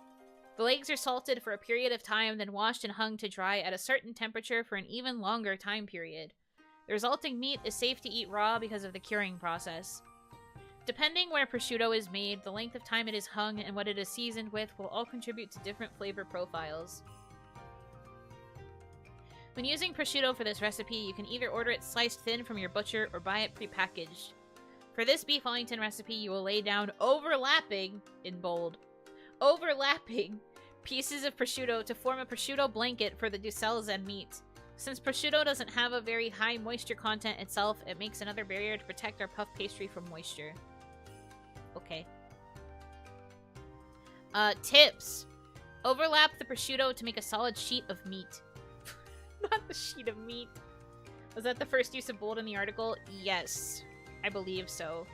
Sometimes these tips are bold and in a different text color, like the tips are usually in brown. But that's about it. What cut is it? It's legs! That's the cut it is. It's leg. Yeah, I don't like sheet of meat. I don't like those words next to each other. Any holes will allow moisture to escape. Chill the prosciutto prior to trying to remove from the packaging. If it gets warm, it will tear easily. An offering. Once again, we Thank are you so stressed much. by things getting warm. Everything must be cold.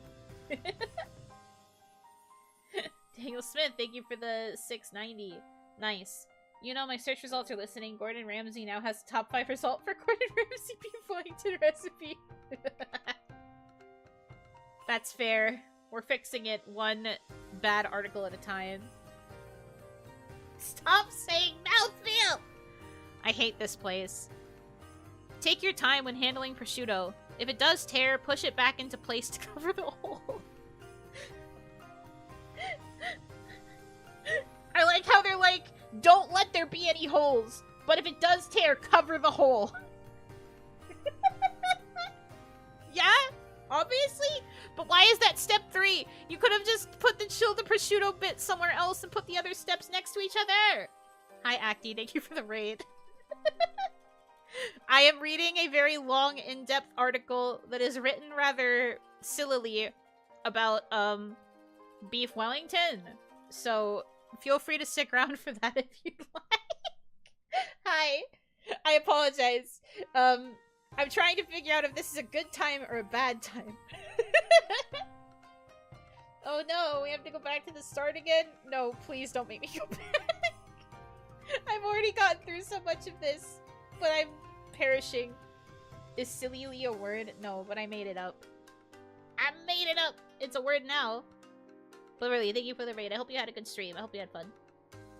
I'm a cooktuber. They like food stuff. Okay, sick. Whether or not this is a good recipe, you guys will find out, I guess. I am not a cook, so that makes me reading this recipe even funnier. We are at a step that is explaining what prosciutto is, I guess. I'm scrolling through a bunch of pictures right now, though, because we don't need those. Oh my gosh, we're actually on to proper steps. Whoa. Whoa, wow. You sure are cooking the person who wrote this, though? Yes, and I will continue to do so, because it's funny. It's even worse, we haven't gotten any recipe. Yeah, and we're still, like, barely through this. What was even the first half? Explaining terms? Explaining what the types of meat are? We had a whole section about puff pastry and how they've become an adult, so they can't make puff pastry by hand anymore. Sure. That's what we learned, I guess. But yeah, thank you guys for the raid. Welcome in, raiders. For those of you who might not know me, I am Yuno Hanaki. I am the one and only Oiran. I am affiliated with a small indie group called Mialoon. That's the name of our unit. We are not really a formal, like, group or corporation or anything. I used to be corporate, but not anymore. Most of my content is chatting. I occasionally play games. I like a lot of visual novels and JRPGs and things like that. And, I do a lot of writing, so a lot of what I'm doing right now is, roasting the writing. But yeah, thank you very much for the raid. Hope you guys had fun with Acti. I will take care of you guys from here. I am usually pretty comfy, yes, but right now I'm going crazy. Right now I'm going straight goofy.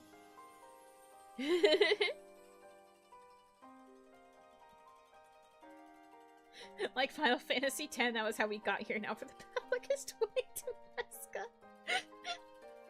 Even her crazy is comfy. I appreciate that. I'm glad I can still somehow be comfy amongst the chaos that is learning how to make a beef Wellington. Okay.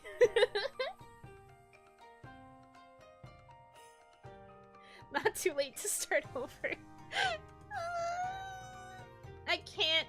If I'm gonna start over, I have to take a break to go get water. I will die if I have to read all of this over again. We just got to the steps about how to actually cook it, kind of. Please!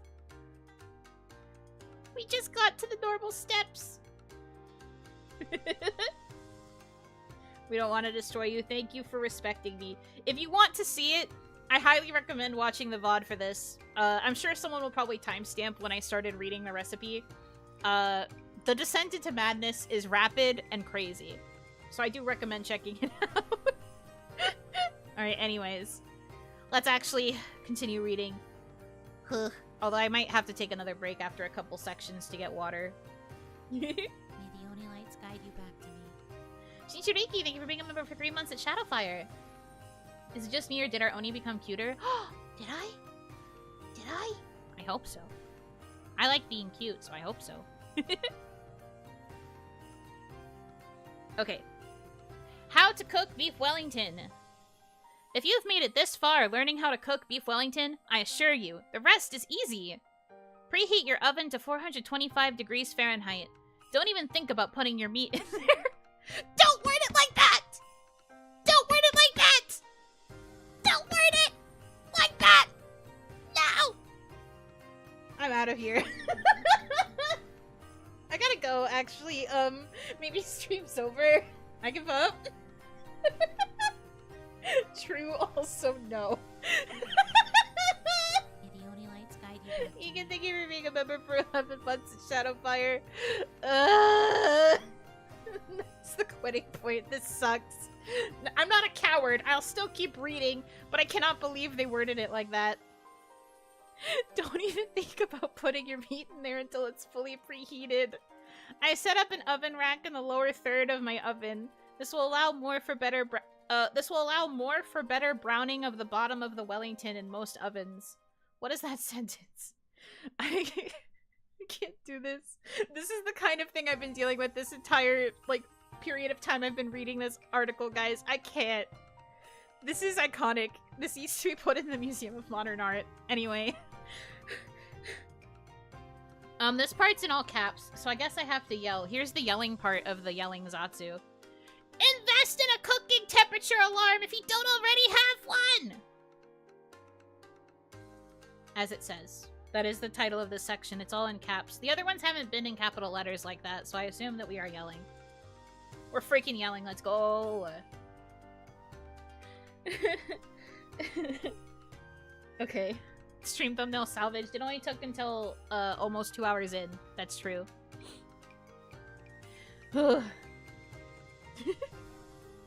I used to just check the temperature of my beef with an instant read thermometer, but there is a better option. A thermometer that you can leave in the meat while it is cooking saves you from opening the oven door is a great investment. Huh? Okay. It's easy because I just put the probe deep into the center of the meat. Please stop referring to it as the meat. And I can see what temperature it is on their app or the device itself. For an instant read thermometer, I use a ThermaPen. ThermoWorks has a vast selection of cooking alarms and instant read thermometers at different price ranges as well. Okay. Okay. Whatever you say, I guess. Whatever you say, I guess. How do you want them to call it? I just don't want it to be called the meat! Are these still instructions? Maybe. They used to be. I don't think they are anymore. When you have the egg wash on the puff pastry and are ready to bake the beef Wellington, place it on a size-appropriate sheet pan. Spray the pan lightly with cooking spray. If you don't have cooking spray, rub a little bit of vegetable oil on the pan. Stick the probe of your cooking alarm deep into the meat. I prefer to stick it in from the end and as far as the probe will go. They have to know what they're doing! Help me! I can't do this. It won't be... It won't be in the center of the whole Wellington, but as long as it is in the center of the beef, it will be fine. Aliens to me on August 16th.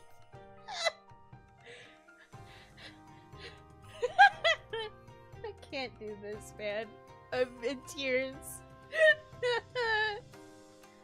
It won't be in the center of the whole Wellington, but as long as it's in the center of the beef, it will be fine, is what they say. What temperature should I pull it out of the oven? Is the name of this section.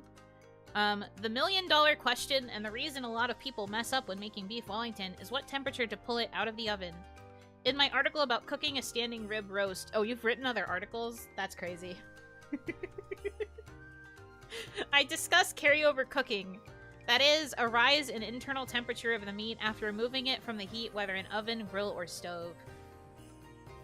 What's fine for content? I can't! I beg of you to not read that one.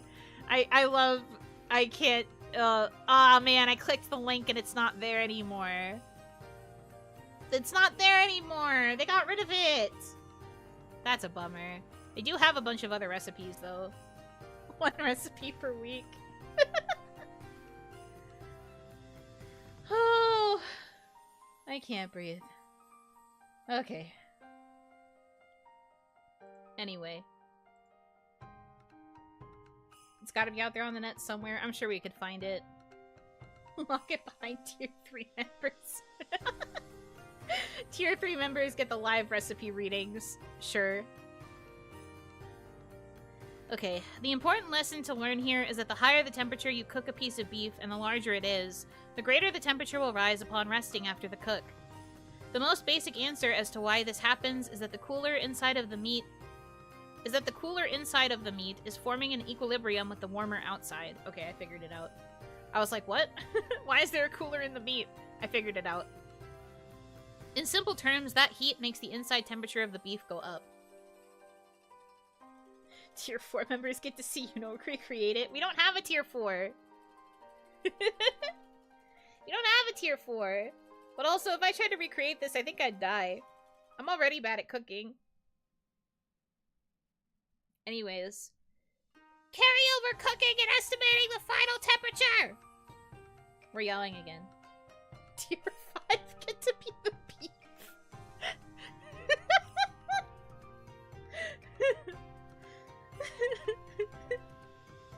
Make a T4 and call it Beef Wellington.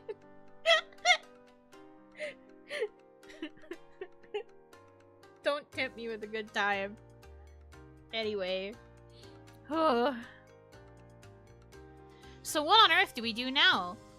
I've been asking that this entire article, to be honest with you. How do you estimate the rise in temperatures so you don't overcook it? It's a fine dance. You need the meat to rest so when you cut into it, all the juice won't run out. That's the last thing we want to happen, especially when puff pastry is involved. This is where I got into trouble in the past. I underestimated the big temperature rise after pulling it from the oven. I see. I got into trouble. The Beef Wellington was like, no, no, no. Naughty, naughty. You didn't make me right. I'm gonna spill all my juices. Wait a minute. Wait. I take that back. Anyway. For medium rare beef, I want a finished temperature of 130 to 135 degrees Fahrenheit. I remember cooking a Beef Wellington last December, thinking pulling it at 115 degrees Fahrenheit was conservative. The beef unfortunately ended up being about 140 degrees Fahrenheit. What's the old saying about fooling someone? Oh yes, fool me once, shame on you. Fool me twice, shame on me. I wasn't letting that happen again. Some recipes say to pull it at 110 degrees Fahrenheit, and although that may have been okay, this was a 3-pound tenderloin roast. I pulled at 105 degrees Fahrenheit. That's in bold, apparently. This is the lowest I've ever pulled a piece of beef out of an oven or grill. What's the worst that happens? I borderline cook it rare?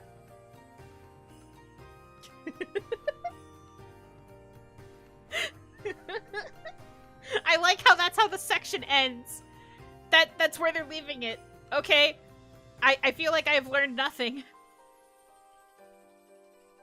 Fool me thrice, why you gotta be so mean? True. Me every day to you guys, to be honest. Oh, okay. What an abrupt ending. Importance of a temperature probe when cooking Beef Wellington! We already know about the temperature probe. You wrote a whole section about it. You made like a sponsored post. I'm dying. I set the Beef Wellington on top of my stove and didn't touch that temperature probe that was in it. If I pulled it out, the juice would come with it. Okay, this time it wasn't me. This time it's the article. Please. Please. Help. I can't do this. Ugh. Think of it like a stopper. Don't touch it. I needed it to stay in the beef to watch how fast the temperature would climb and what temperature it would climb to. I sat there watching my phone as the number kept climbing. I'm not Wellington. Me neither. I'm not very Wellington at all. Would you believe that over the course of 30 minutes, when the temperature finally stopped climbing, the beef measured 135 degrees Fahrenheit? Let me say that again. This part's in bold.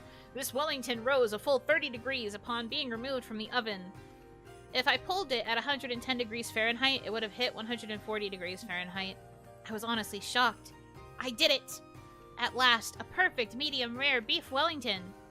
If there is any nugget of information you take from this article, that would be the most important one.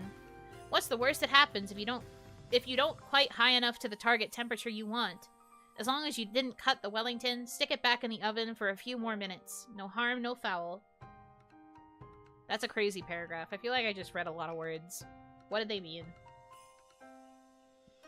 Are they giving us instructions or recounting a tale? Both, I guess? Or like reiterating the importance of a temperature probe. My brain has achieved medium temperature from this article. What even are words anymore? I'm gonna forget the English language by the time I'm through with this. Now remember, I reached 135 degrees Fahrenheit because I let it rest a full 30 minutes. If I would have only let it rest 15 minutes and wasn't monitoring the temperature, it wouldn't have been anywhere near that. Something also to note, my Wellington and the additional layer of puff pastry for the lattice on it, providing an extra layer of insulation. The accuracy of your oven, the size of the roast, the thickness of the puff pastry, the thickness of the ducelles, all will affect the length of the cook and the carryover cooking. When it comes to cooking meat, I always say you can cook it more, but you can't go backwards. That is the first time you said that in this article. You do not always say that. Bless me. Ugh. These words are going crazy. Someone take away their keyboard reel. Thank you for the bless yous. That sneeze was very sudden. I couldn't mute in time. That's usually how my sneezes are, though. I never anticipate them. Joyce says it once per article. Okay, then maybe that's her guaranteed once. Ahem. She does always say the center of a beef tenderloin. I'm gonna scream. I really do recommend going back and watching this stream if you can, y'all, because this is so funny. Did they at least include a link to the temperature probe again? Not in this section. They did link it a couple sections up. Although I should say we are now on to a section called supplies to make beef Wellington, and they link to their Amazon storefront. To find supplies for making a perfect beef Wellington, visit my Amazon storefront for my recommendations. I won't, but thank you. And then I've got some pictures of what their beef Wellington is looking like.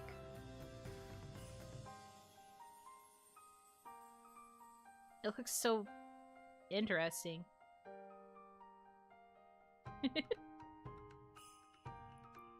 Why are we on to storing the leftovers? You haven't taught me what we're doing with the Wellington.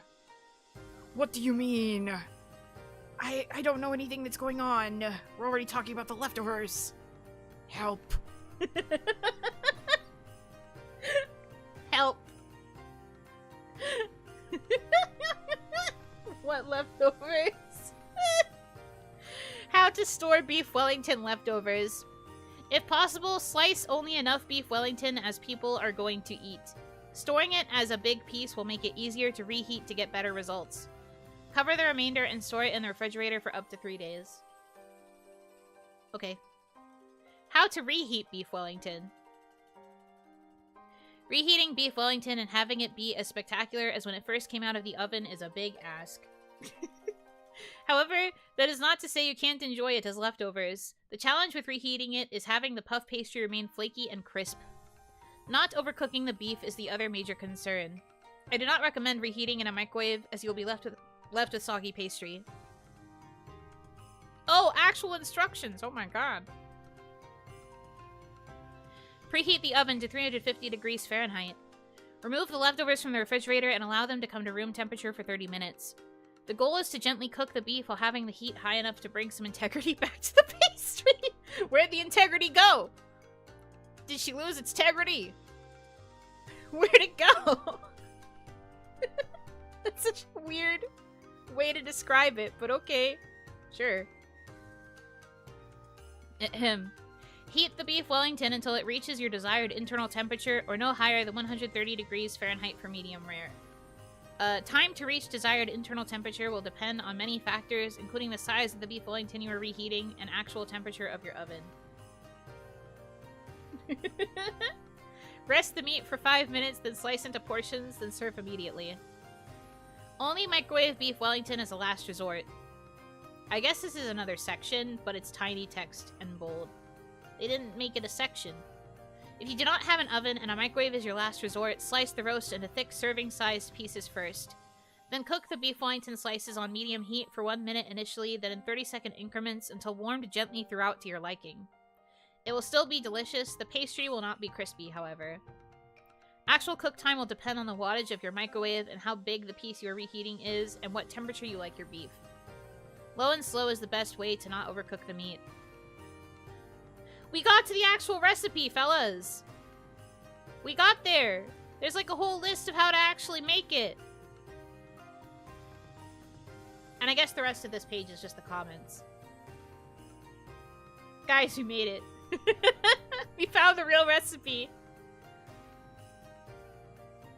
Ahem. They gave instructions for the microwave cooking, but not the other preferred options, basically.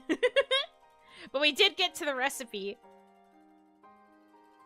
The prep time will apparently take a full day, but the actual cook time is 30 minutes. And it serves 6. We're not getting the life story of the cows. We are not. We have our list of equipment, the ingredients, how we prepare everything else.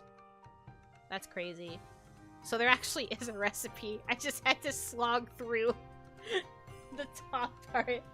It takes longer to read this document than to cook it. To be fair, I stopped a lot to laugh and cry. So maybe if we cut out the laughing and crying time, it would be around 30-ish minutes. But unfortunately, I was laughing and going insane. My favorite part of this article is definitely the center. I'm never going to be able to look at a beef Wellington the same way ever again. You set the oven to 350 preheat, then put it in the microwave.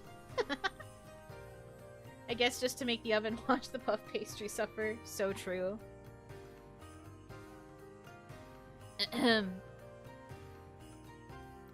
3-pound beef tenderloin center cut. Ugh.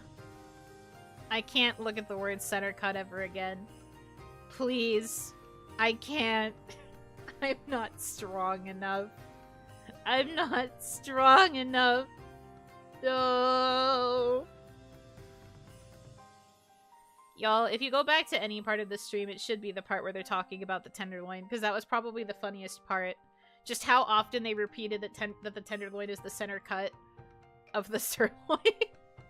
It's just so funny every single time. Why is it so good?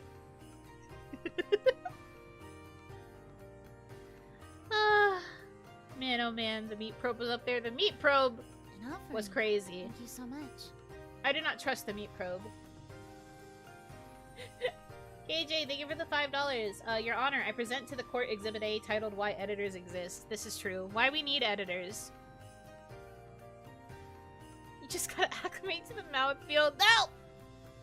No mouthfeel! It's over for me.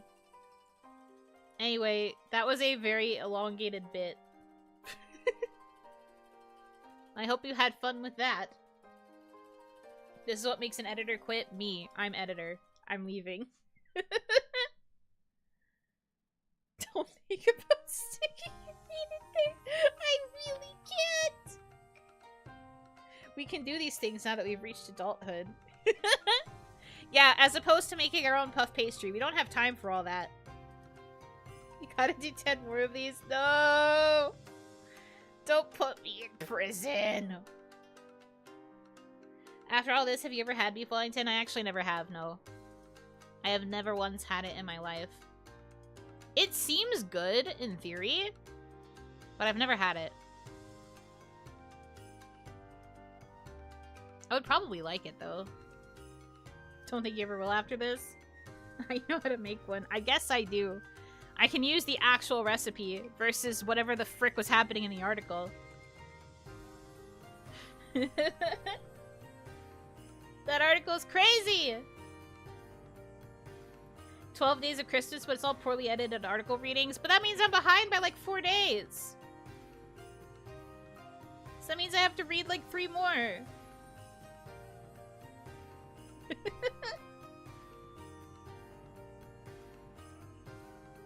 Gotta catch up. Ooh. I see you all hate me. I see you all hate me and want me to perish.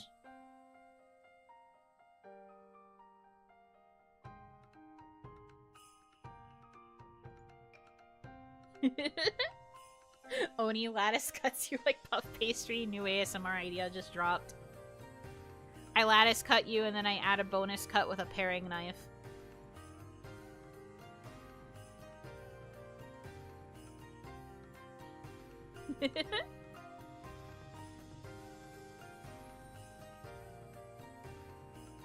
Oni sticks you with the spears of meat. Oni jams with the meat thermometer. No! I hate this place. We can't do that. That's illegal.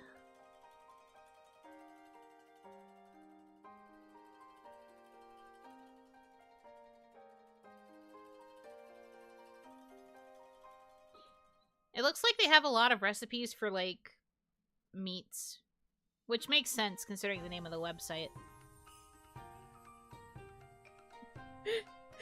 Do not talk about the juices! Stop! Stop! We can't do this! This is a road we can't go down. Don't do that! We have the meats on this website, apparently. I don't want to do them all from this creator, though, because that feels like bullying. It's not their fault theirs was the first article I pulled up.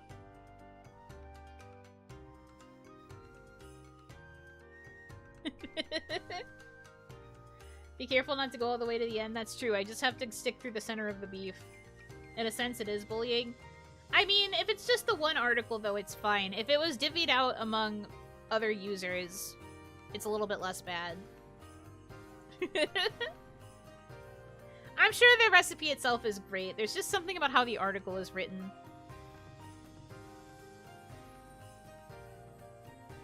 All love. I always make fun of recipe posts like this, though. Whew. What a article. What's wrong with talking about the big juicy meat of a beef Wellington? A lot of things, particularly how you're describing it this second.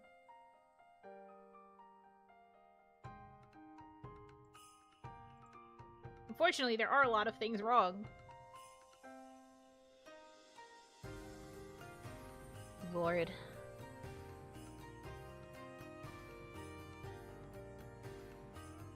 This is why it's so hard to get recipes online, though, because they're always buried underneath insanely long articles that often don't really have anything to do with the thing.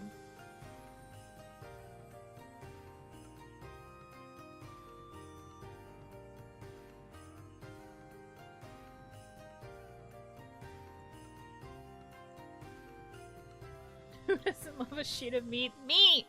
I don't! I hate that expression! I already know to scroll all the way down a recipe page. Indeed. That is how you're supposed to do it, yes. For the sake of the bit, I read this one. I just intended to only read the first couple paragraphs, but then everyone was like, keep reading, commit! And I was like, okay. Even smoothie recipes have 10 paragraphs. They have to explain to you the importance of this smoothie. Like the kind of mental state that they were in when they first decided to make a smoothie. What a smoothie did for them as a person. The impact that the smoothie had on their loved ones. It's just this big ol' list of things, and I'm just like, but where?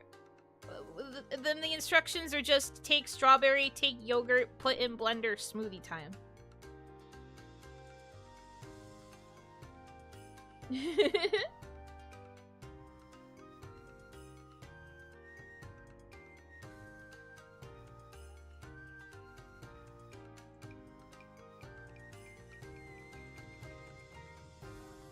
Were you gonna write something similar with instant ramen?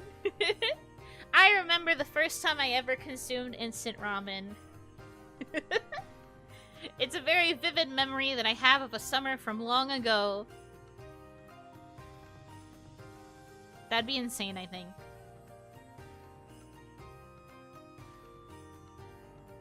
The bravery of the seed that sprouted into the tree that bore the fruit for this smoothie. Yeah. Peanut butter and jelly sandwich, a legacy. I remember the first time I ever had bread. Instant ramen is made by using boiled water, water boiled in a kettle. If you do not have a kettle for boiling your water for your instant ramen, it is okay to boil the water for your instant ramen in a pot on the stove instead. You will still be heating up the water and causing it to boil. Boiling means water go bubble bubble.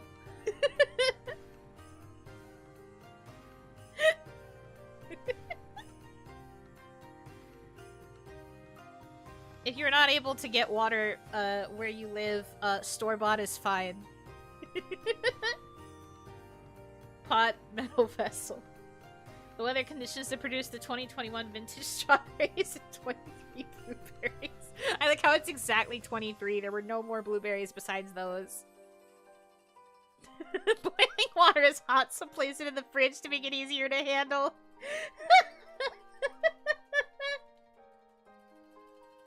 Store your water before you make your ramen.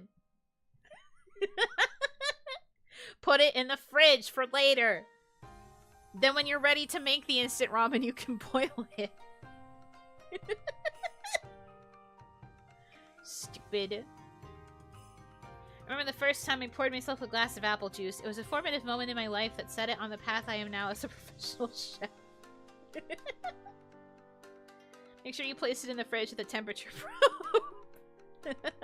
Yeah, you need your water to be a specific level of cold before you can safely boil it.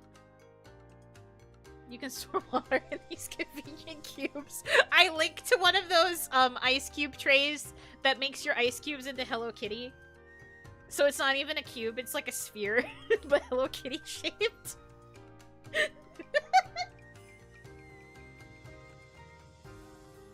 Put your temperature probe into the center of the boiled water meat. Use your temperature probe to stab through the pack of instant noodles.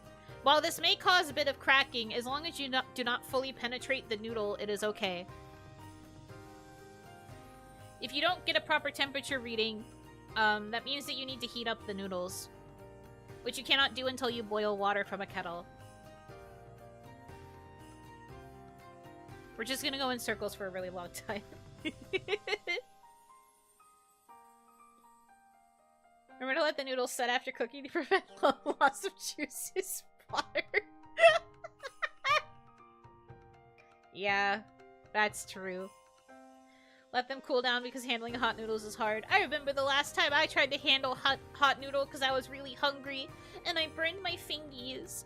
And that's not good, so you should wait until your noodles cool off a lot before you handle the dish. If the noodle juices flow out, shove with puff pastry. Yeah, you're right.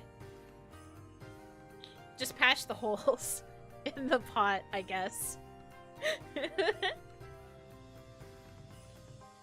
Some people add things to their noodles. You can add basically anything if you think it will make your ramen taste better.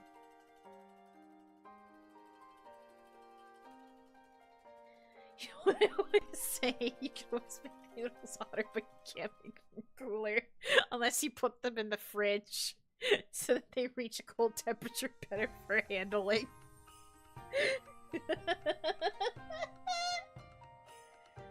Oh, my stomach hurts. Lattice weave the noodles for maximum surface area for proper tongue feel. I hate tongue feel! Why would you say that? Yada. Don't do that. Used to make proper food, but I'm an adult and ramen is all I can afford.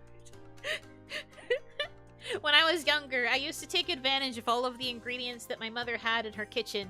But now that I am older and I have to buy the ingredients myself, I find that it's rather difficult to do as an adult. So instead, I buy packs of instant noodles. Remember to defrost your water before boiling. Oh, so true. You have to defrost it. But also be careful when it boils, because that makes it really hot. If you need to cool it off in the refrigerator, that's okay.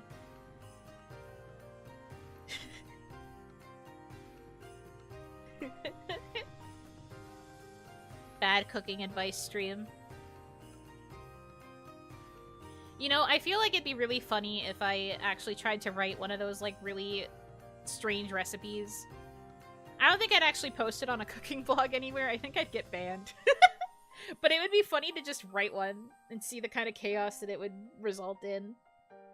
I don't know what I would write the recipe about, though. But it could get very silly very fast. But we love to see it. We need this. You need this.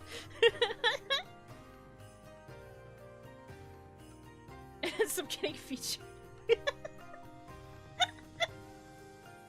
My satirical blog post. I finally go through with making like a Yuno Hanaki like blog page or something, like a WordPress or whatever, and that's one of the first things I post, and everyone thinks I mean it unironically. I popped in earlier and there was some weird chat AI stuff going on. Indeed. I was talking about the field of AI a little bit, and that's why it was happening. And then I started reading an article that I'm pretty sure was not AI generated, but it also might have been. It's hard to tell. We learned how to make a beef Wellington. We also learned what the cut of a... we learned what the cut of a tenderloin is. Oh, God. What an article. Crazy stuff.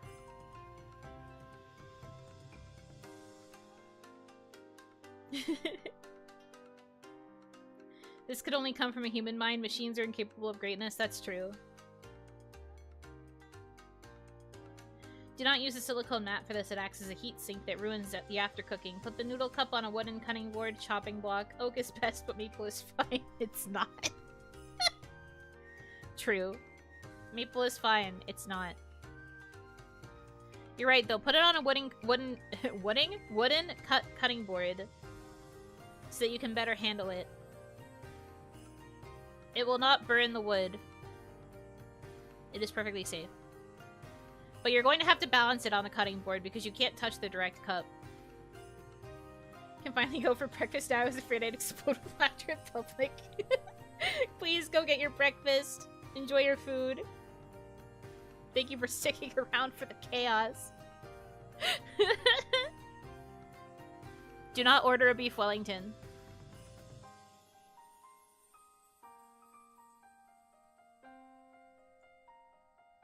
Oh boy, I got a suggestion for something on Throne. I sure hope it's not related to a beef Wellington.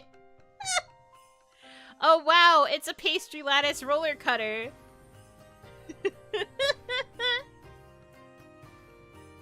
Amazing. Exactly what I need. Beef for breakfast, I'm not a savage. Good. Protect yourself. Protect your stomach.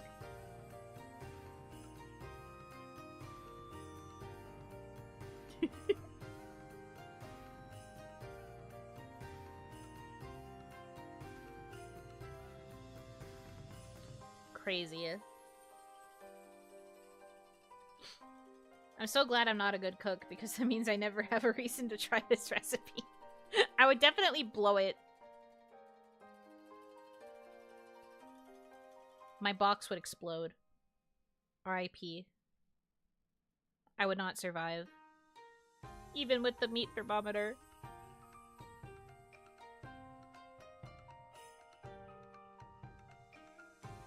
No amount of probing the meats could save me. This recipe would help you emotionally and spiritually. Spiritually? That's a big ask. I am a demon. Are we sure that it would help me spiritually? Quite the big ask you have there.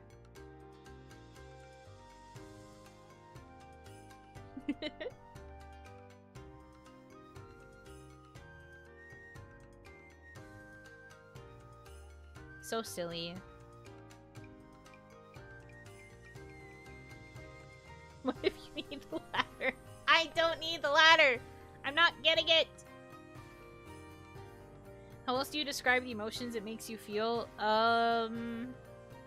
Rage. Exasperation. Distrust in humanity. The tenderloin is the center cut of the beef.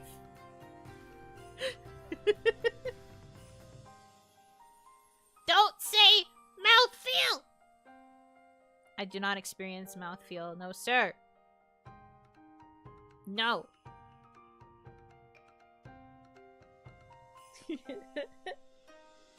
I never should have told you guys I don't like this word. Now I feel like I'm gonna see it everywhere. The lack of respect. Also, why are all these throne suggestions coming in? What are you guys doing? What are you sending?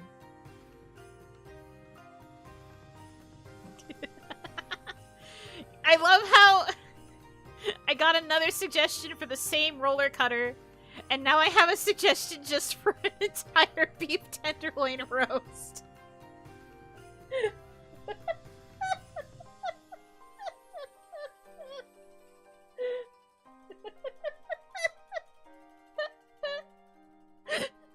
Do not send me a beef.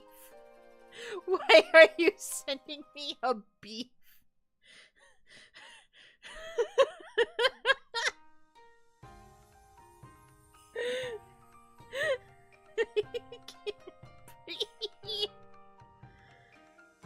It's the only reason Thrones should exist. I mean, that's fair. It should only exist for the bit. We get some pretty funny suggestions in here. But both of you suggested the exact same lattice roller cutter. I can't, dude.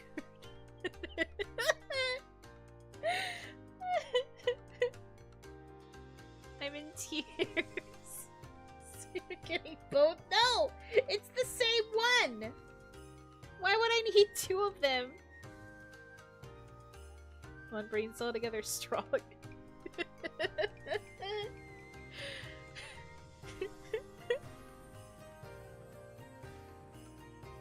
Double pastry output? Is that the reasoning? You really think I could two-hand it? I was going to say something else, but I realized that in the overall context of this stream, I shouldn't word it like that. Anyway, you really think I can two-hand it? You really think I can pull double duty?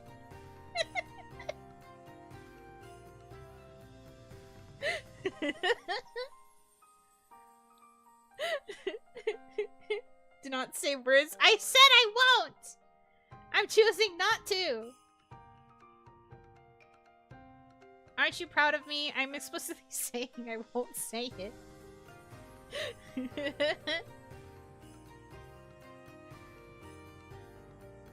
Someone should clip that. No! No clipping! It's fine. Some clipping, I guess, is fine. The fact you're holding back so well. It's because I'm a good girl. I say nothing that can be taken out of context. Never once in my life have I ever been taken out of context, because everything I say is in context. Yes. Imagine if this was members only. I think if it was members only, it would truly be over. It's not, though. It's public. That is certainly a choice that I made. Just stopping by real fast to see how it's going. It's going good. I am having a good time.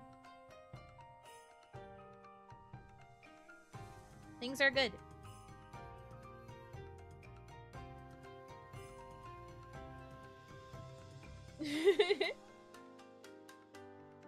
Much like the actual article, how do you clip this? You need the entire descent into madness for the context to work.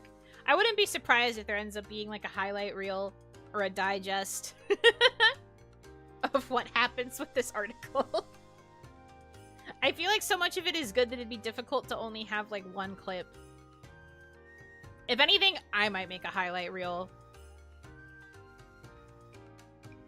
Center cut of the beef is gonna be the new in water chips drown. Honestly, it is pretty funny. Time for a YouTube long clip. Yeah, we'll have a edited video or something. Whoa, crazy. We need a Yuno curated reel. Okay, I will talk to my editor about it as soon as I can.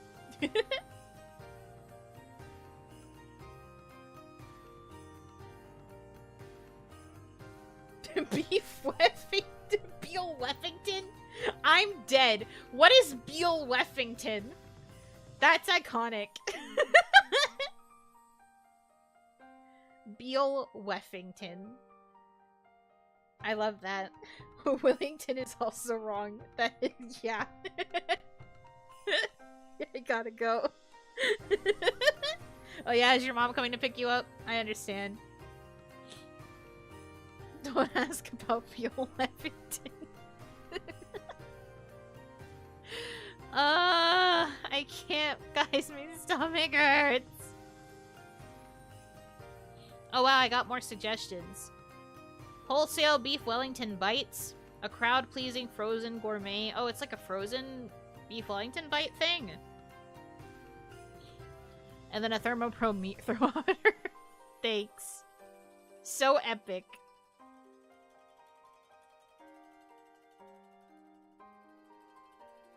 Typo's so bad it plugs the router.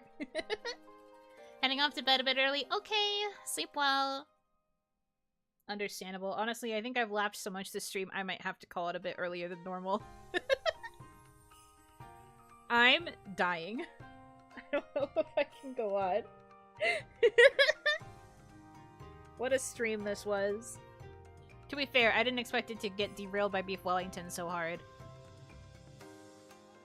Credit to myself. Did not expect it to get this derailed. Many such cases. Whew. In terms of Yuno Hanaki tangents, this was certainly one of the longest and also probably the craziest. Credit to the writer. Honestly, you're so right. I should link you guys the article. I should link you guys the article so we can make sure that they get their coin.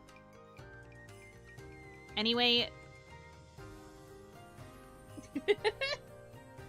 Shout out to Grill Mama, because this article is really good, and I'm sure the recipe is also delicious. I made fun of the writing, but I do it out of love. I don't actually hold any ill will towards the writer.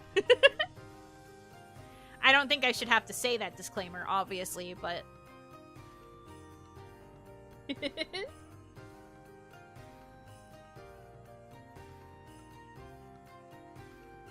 We are changed after this, it's true. We are no longer Wellington. But yeah, you guys should check out the article. Give them their clicks. I don't know if they get any money per click. They probably get more money from buying stuff off the storefront, but regardless. You should definitely check out the original article. I thought it was very funny. I did enjoy it. The tangents in the article were wild.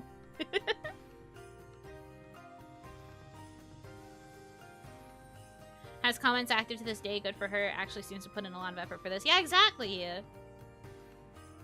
I tease about the writing, but I do so out of love and appreciation.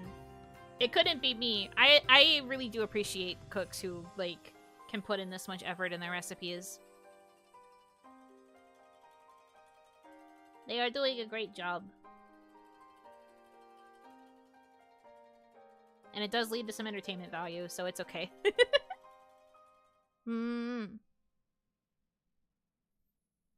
I appreciate their work, for sure. As someone who has written a recipe before, it is some work. Oh yeah, for sure. I don't doubt it. Still answering comments on a 4-year-old article? That's dedication to the craft. Heck yeah.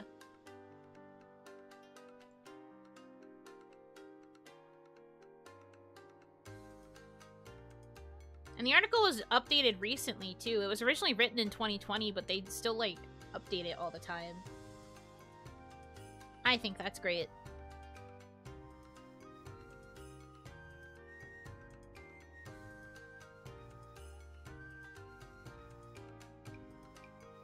Heck yeah.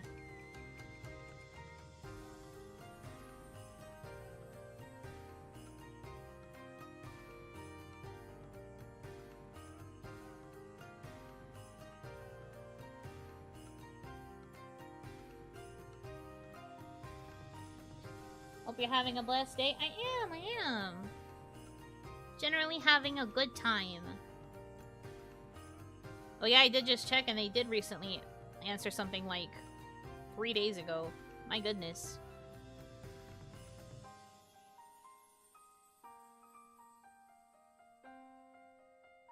Love this for them.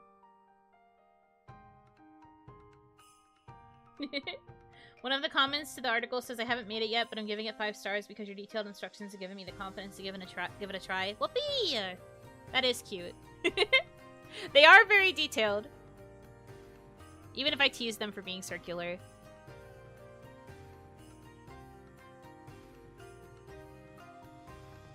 After that meme of a lead up, the comments have actual details like substitutions for pork allergies.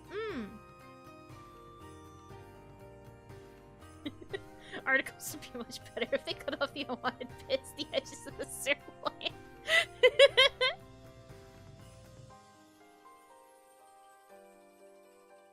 It's okay, we joke and we rib out of appreciation. But also very true. I am also a big proponent of, make sure you get to the meat of the information as soon as possible. In this case, the center. The center of the meat. Yes. Very much so. We joke and we steak. That's fair. An editor hitting me back with center cut your paragraphs would end me. Yeah, I'm gonna tell that to people that I edit the writing of from now on. Get me the center cut of this, please.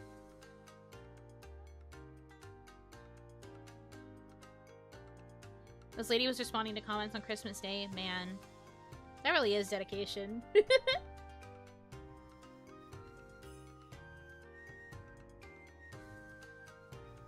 I wish her all the best, genuinely.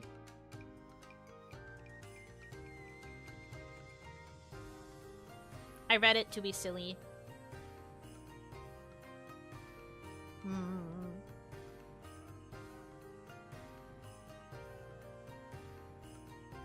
The picture of the food looked good. Honestly, yeah, the pictures don't look too bad.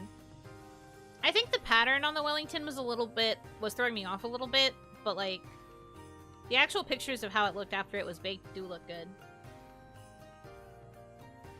The article is also from New Year's Eve 2020. Really? I didn't catch that. I saw that it was 2020, but I didn't catch the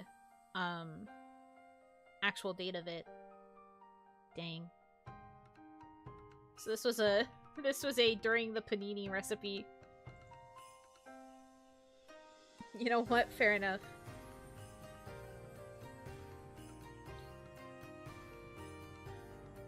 Someone suggested a juice collector. Yeah, I mean, gotta collect those juices. That answers questions.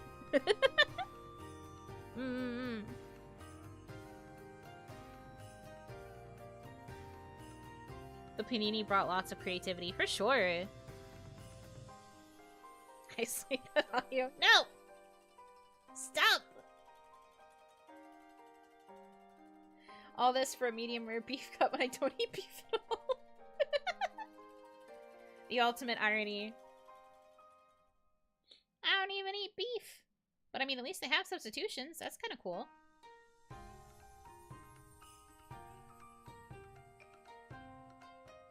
Oh, man. Anyway. I have laughed way too much today. Both in a good way and in a I'm dead way. My vegetarian recipe leaf Wellington. Stop! Center cut leaf. Laughing is a good workout. I'm telling you, I worked out my core really good this stream. I'm probably gonna need to super mega hydrate. But anyway, I do think this is a decent place to cut off for the night. I have to get up kind of early tomorrow to do some things, but that is okay. Stem pastry lattice cut. Man. Alright, anyway, so tomorrow, I will not be having any streams on my channel, but you can catch me on Roa Arctos's. Let me get Roa's channel for you guys. I will be on Roa Arctos's birthday day 2. I think I'm the first call-in tomorrow? Question mark? I honestly don't remember if I am the first or if I just happen to be one of the earlier ones. But yeah, Roa's birthday is going on. So I will be there for a call-in at 7 p.m. Eastern. And then at 9:30 p.m. Yes, I'm playing more Gardic. More Gardic with more girls. So you should check out Roa's channel. She's really cool. I appreciate her very much. You should support her for her birthday if you can. Even if you just hang out in the stream for a bit. But I'll be there tomorrow night. And that's why I'm not streaming. And then I'm not doing anything Wednesday.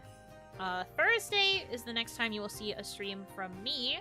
And that will be for our Charlie Brown and other holiday movie watch-along. Charlie Brown is the main one. And we will try to watch a few others. Maybe some Frankenbass, maybe some... I think we joked about, like, the more modern version of The Grinch, the live-action one, because we watched the classic one last year for Christmas. So maybe we'll do something like that. Who knows? We will pick out some movies while we're hanging out, and we'll just watch a bunch of Christmassy things. And have a little cozy Christmas moment. TM. And then Friday... Necrobarista, I'm gonna try to get through more chapters, which is why I'm streaming it earlier in the day. And then, members, Saturday is going to be gaming and chatting. So we'll probably have a chatting segment, and then we'll also do the, Jackbox Survey Scramble game. That is the plan. So that's what you have to look forward to. Whoopee! But you won't see me tomorrow on my channel. You will see me on Roa Arctos's. Miss Roa. For her birthday. Yippee yahoo! Exactly. You get it. But okay, I'm going to go ahead and call this a stream. Thank you guys once again for hanging out on OniMon, and thank you for sitting through the Beef Wellington experience, TM. That was really fun. We have unlocked several new inside jokes, I think. Whether that is good or bad, has yet to be seen. Anyway. Thank you guys so much for choosing to spend time with me. I hope that you have a good rest of your time zone. And until I see you again, Yunotsu! Good night, guys. See you Thursday. If I don't see you Tuesday in Roa's chat, okay, bye.